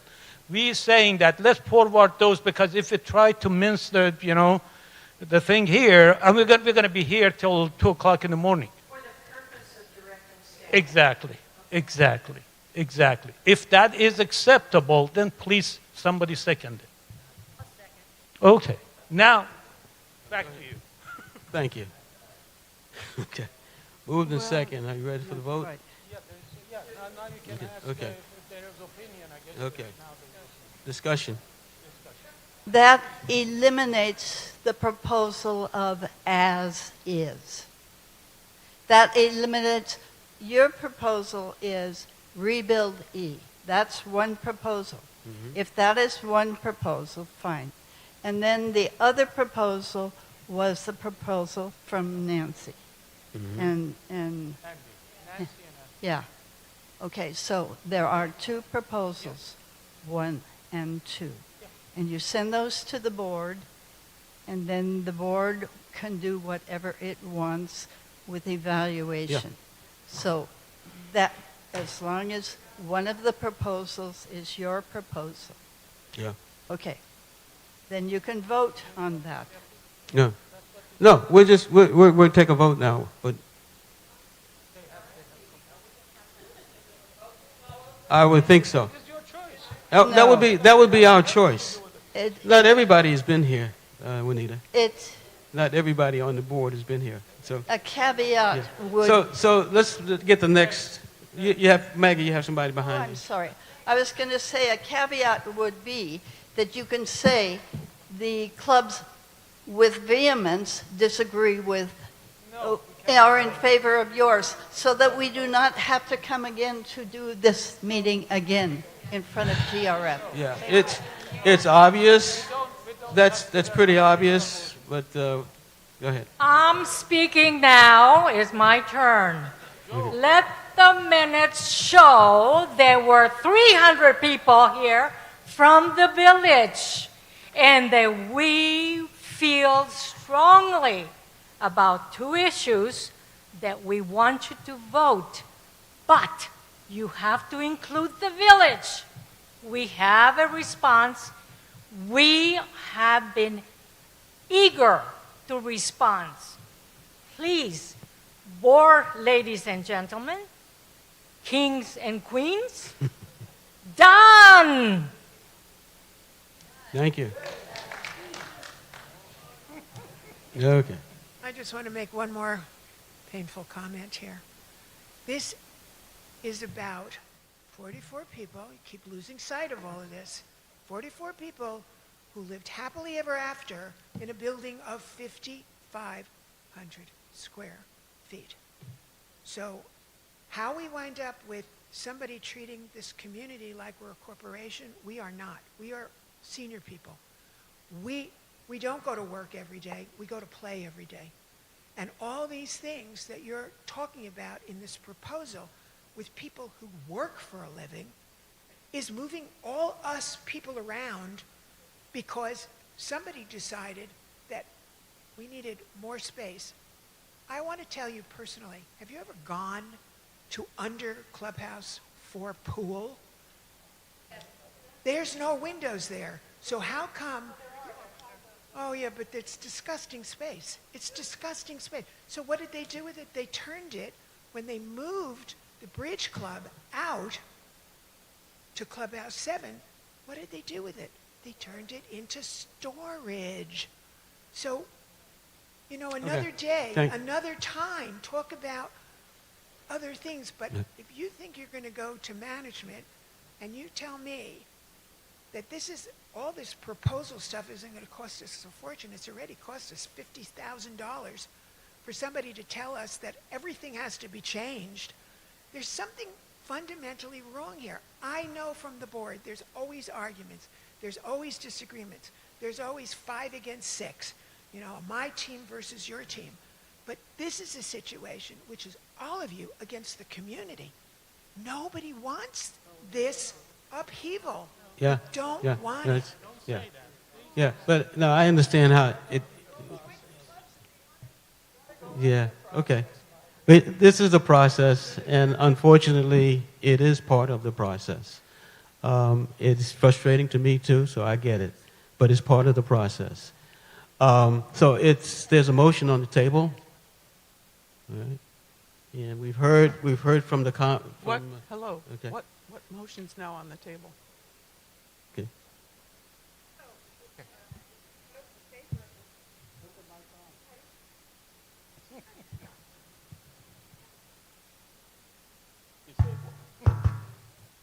Okay.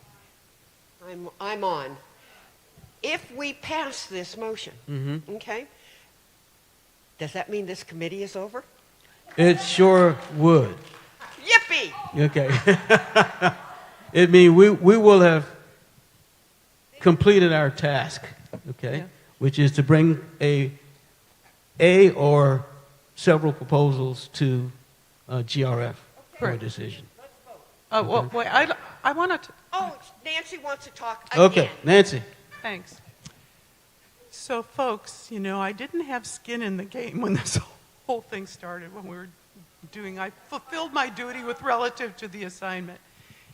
I do want to make it clear, because I had a lot of people in the course of talking to the presidents of the various clubs. 1A, table tennis wanted more space, okay, so they had a big turnout today. The turnout today were advocates for table tennis, shuffleboard, and archery. And if I was on members of those clubs, which obviously I can't, and PC Club, right, I would be advocating as you did too. And I don't mean this offensively, but the people who are here today are not the embodiment of the entire community. The thing that they trained us in director's training, I'm probably the newest director, I'd like to say the youngest, but that wouldn't be true, is they emphasize over and over, we are fiduciaries to the duty to our corporate member. The corporate members are 3 corporations, the 3 mutuals, United, Third, and 50. We have to act in the interests of the corporation, and the fiduciary duty is not only legal, it's financial. So therefore, it's important that we have these proposals, the assignment that we worked on, and we fulfilled the task that was given to us. It was a directive from the committee, which was a motion which has the effect of law. We fulfilled that. And Whoa. Excuse a me? motion with the effect of law? Yes. And when we asked that, corporate counsel confirmed that in writing, that in fact, what the latitude. But I'm not going to, it's not a subcommittee has a... No, a motion. A motion in has... a subcommittee has the impact of well, law? you can speak with Mr. Beaumont Whoa. yourself. You can speak with Mr. Beaumont yourself. Excuse me, point of order. Okay, Can we? point can of I order, please but finish? Can you wrap it up, please? Well, you talked for about 45 minutes, I'm so the I'd chair. like 2 minutes. I'm the chair. I'd like 2 minutes. I'm the chair. Keep going. Thank you. No. So, in essence, what we're trying to do is send back to the committee the proposals to be costed, because as fiduciaries, we have an obligation to make that request. It's not whether I want it, you want it, he wants it, or anybody else. That is what our corporate duty as a director is. Let me. This is time for the. This is the time for us to talk. I'm going to say that one thing only. This committee was charged to come with proposal to go to GRF. We have done our duty. That's the end of the story. We came up with 2 proposals. I don't care who for it, who against it. There are 2 proposals on the floor. These 2 proposals, this committee have the right to send to GRF for consideration. Whatever GRF decide is on GRF, not on this committee. We are done. All right, there's a motion on the table. Let's call for the vote. All in favor of it moving forward to the 2 proposals moving forward to GRF for consideration, whatever that means, please raise your hand. I couldn't hear the motion. I couldn't hear. Who couldn't hear? I said the motion is for the first 2 proposals to move forward to GRF for consideration. Okay? For consideration. GRF makes the decision to do what it does. You can't tell. You can make a recommendation. You cannot tell GRF to do anything. It's the same thing. If you don't like their decision, you're going to go sue. Yeah. So it moves forward. So all those in favor? I did. Yeah. Okay. Thank you. All right. We need. This committee is done. Mr. Chairman, we need to know if you said all in favor. I didn't see everybody's hand go up, so we need to record the no votes. There is 1 no there and 1 no there. No. There is no. I apologize. This table setup doesn't make it easy to see. So we need to know. Kush and Tom said no.